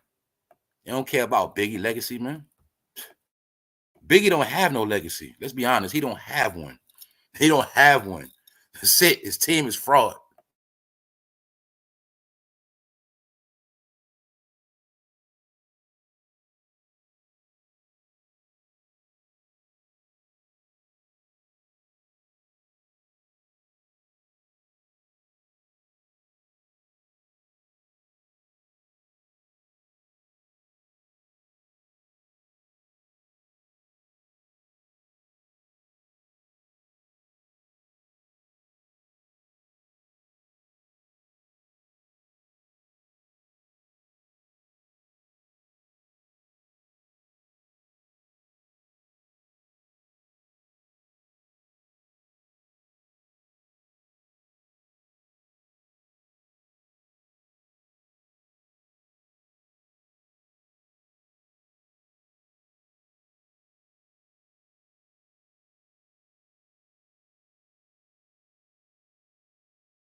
What's up, Miss Latina? What's up? What's up, Fatima? Might say anything. What's up, Faith? What's up, Florida native? What's up, Inca? Double D, what's up? What's up, D Malley? What's up, family?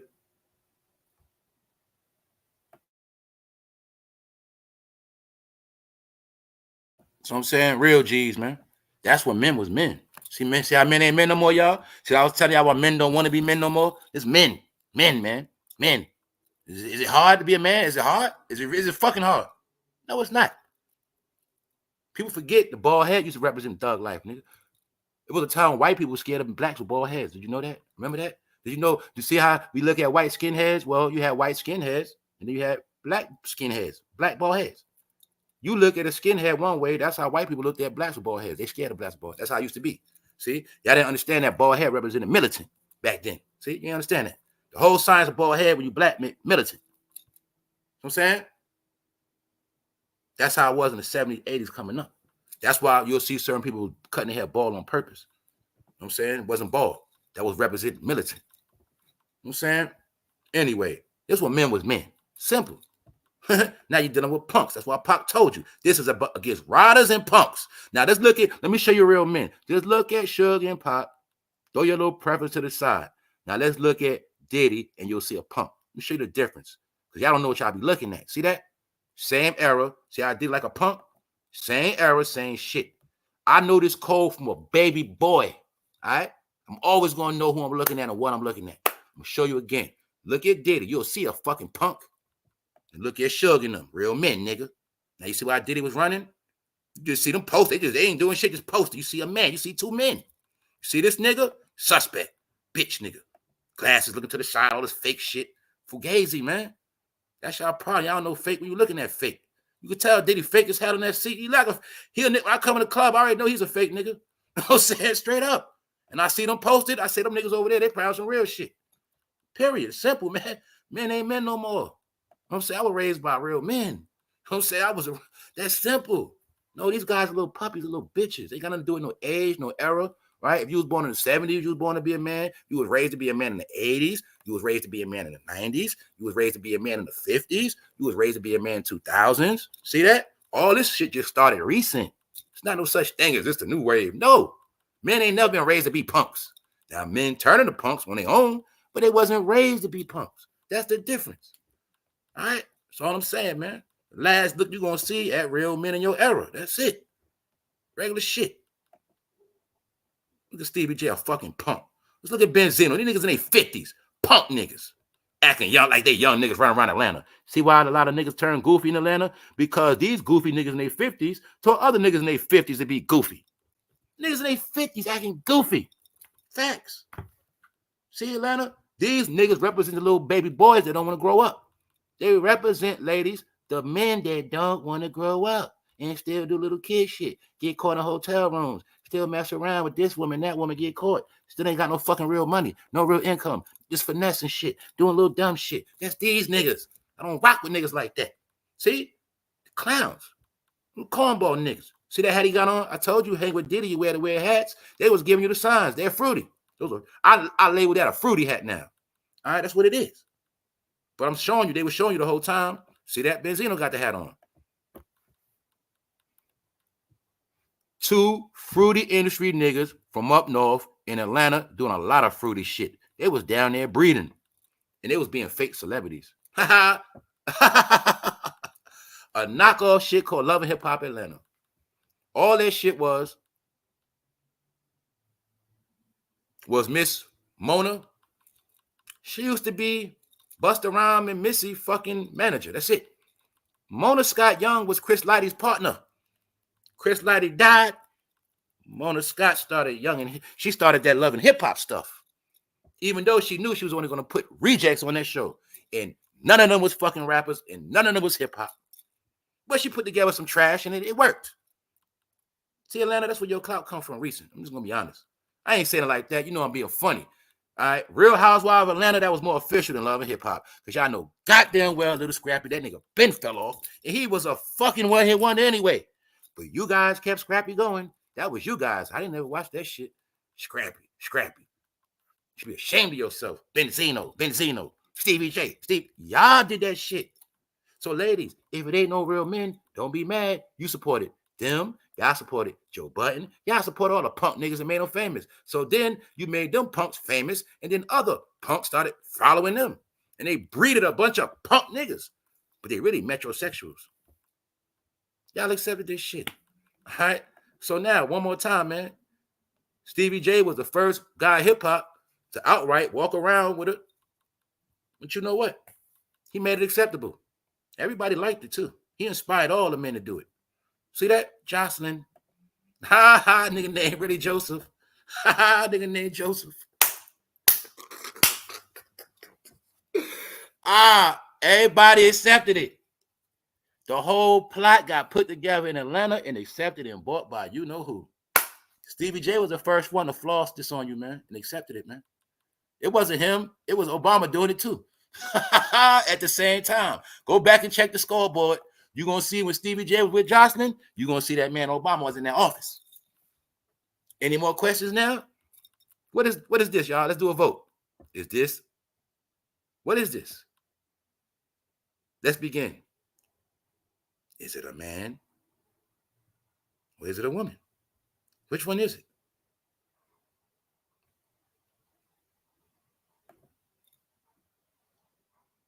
Hold up. What's up, Nikki 715? What's up, Black? I'm looking for Green. What's up, Raina? What's up, Michelle? What's up, Inca? What's up? Anyway. Uh-oh, Daria. You say, who you never trusted? Jocelyn? Ha, Herman. Jojo. Michael and Barry.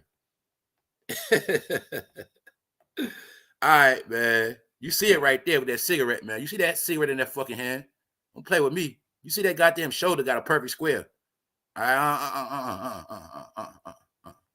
Trying to do little tricks, all this sideshow shit. Nah. All right. But Stevie J made a lot of y'all take selfies like this. This is how a lot of y'all was taking selfies with y'all boo and stuff. Y'all was doing the same shit. You see how much of a punk Stevie J is? Do you see how little that nigga is? The nigga head don't even come to the top of the goddamn car seat. He's a little punk. A little punk. See that? Stevie, he's a punk. Nigga head don't even fit up to the back of the goddamn driver's seat. The nigga got to sit on a phone book. Stevie J, a fucking clown, a Diddy boy, a punk, a outright bisexual flamer. He's the one that made Atlanta look bad. It was him. We're going to put that shit on Stevie J. He made Atlanta fruity. It was him. It was that nigga. I think the whole purpose of Diddy them getting Big Meech out the way so they could turn Atlanta fruity. All right? Atlanta ain't get accused of all this fruity shit to Big Meech with the jail, man. It was Diddy and them that did it. It was Stevie J. I'm going to put it on them. They did it. When Stevie J was outright walking around like this, everybody in Atlanta tried to be like him too. They shit. Even the women started turning themselves into trans. They started feeling left out. Yep. So now, y'all, a lot of women walk around. They trying to be like transsexuals. I don't know. I mean, women jacking transsexuals swag now. That's what's happening. It used to be the other way around. Before, like, they would try to be like women, but now women try to be like transsexuals. I never seen this shit before, y'all. But Stevie J made it popping. He the one that did it. Even though you would never in your life see Jocelyn real face, you would never see that. You would never see her face without makeup. Oh, man. This the man she let be around Biggie's son. Did you forget that? Yup. All you got to know is when Stevie J was with Faith, he was around Biggie's son being that nigga stepdaddy. And Miss Wallace okayed it. Did Stevie J plow Biggie's son? Who fucking knows? He's a ground ball, y'all. See how I went deep on you? See how I just went into a whole nother topic before I left? You see how I tricked everybody else to leave and I ain't leave yet? Look, the point is this, man. Stevie J was also eating off that dead Biggie Smalls money at those events. You feel me? That's what was happening. Stevie J was leeching off Biggie's dead money through Faith because she controlled the estate. So remember when Stevie J had them child support problems? Faith paid the tab. When Stevie J was leeching on Faith, he was really leeching on Biggie's estate too. That's what the fuck he was doing. But the question is, just $1 million question, y'all. We got to get to this. It's the number one question. Y'all know I'm putting it together right now. The number one question is, did Stevie J do something to Biggie's son, man? Because he was playing that nigga stepdad. And we don't trust Stevie J like that. Ain't no telling what Stevie J did. Because remember, Miss Wallace let Stevie J be around. She okayed that marriage. So when she okayed, or I'm going to say she ain't go against it. We ain't never see Miss Wallace going viral for dissing Faith. So she okayed it. So Miss Wallace allowed Stevie J to be Biggie's stepdaddy, y'all. You know what I'm saying? That's what happened.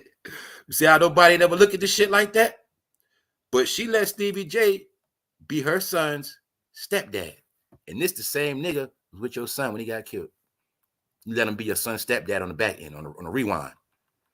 But see, remember, back then, Biggie couldn't see the future, y'all. That's why I tell you, I got to look into the future.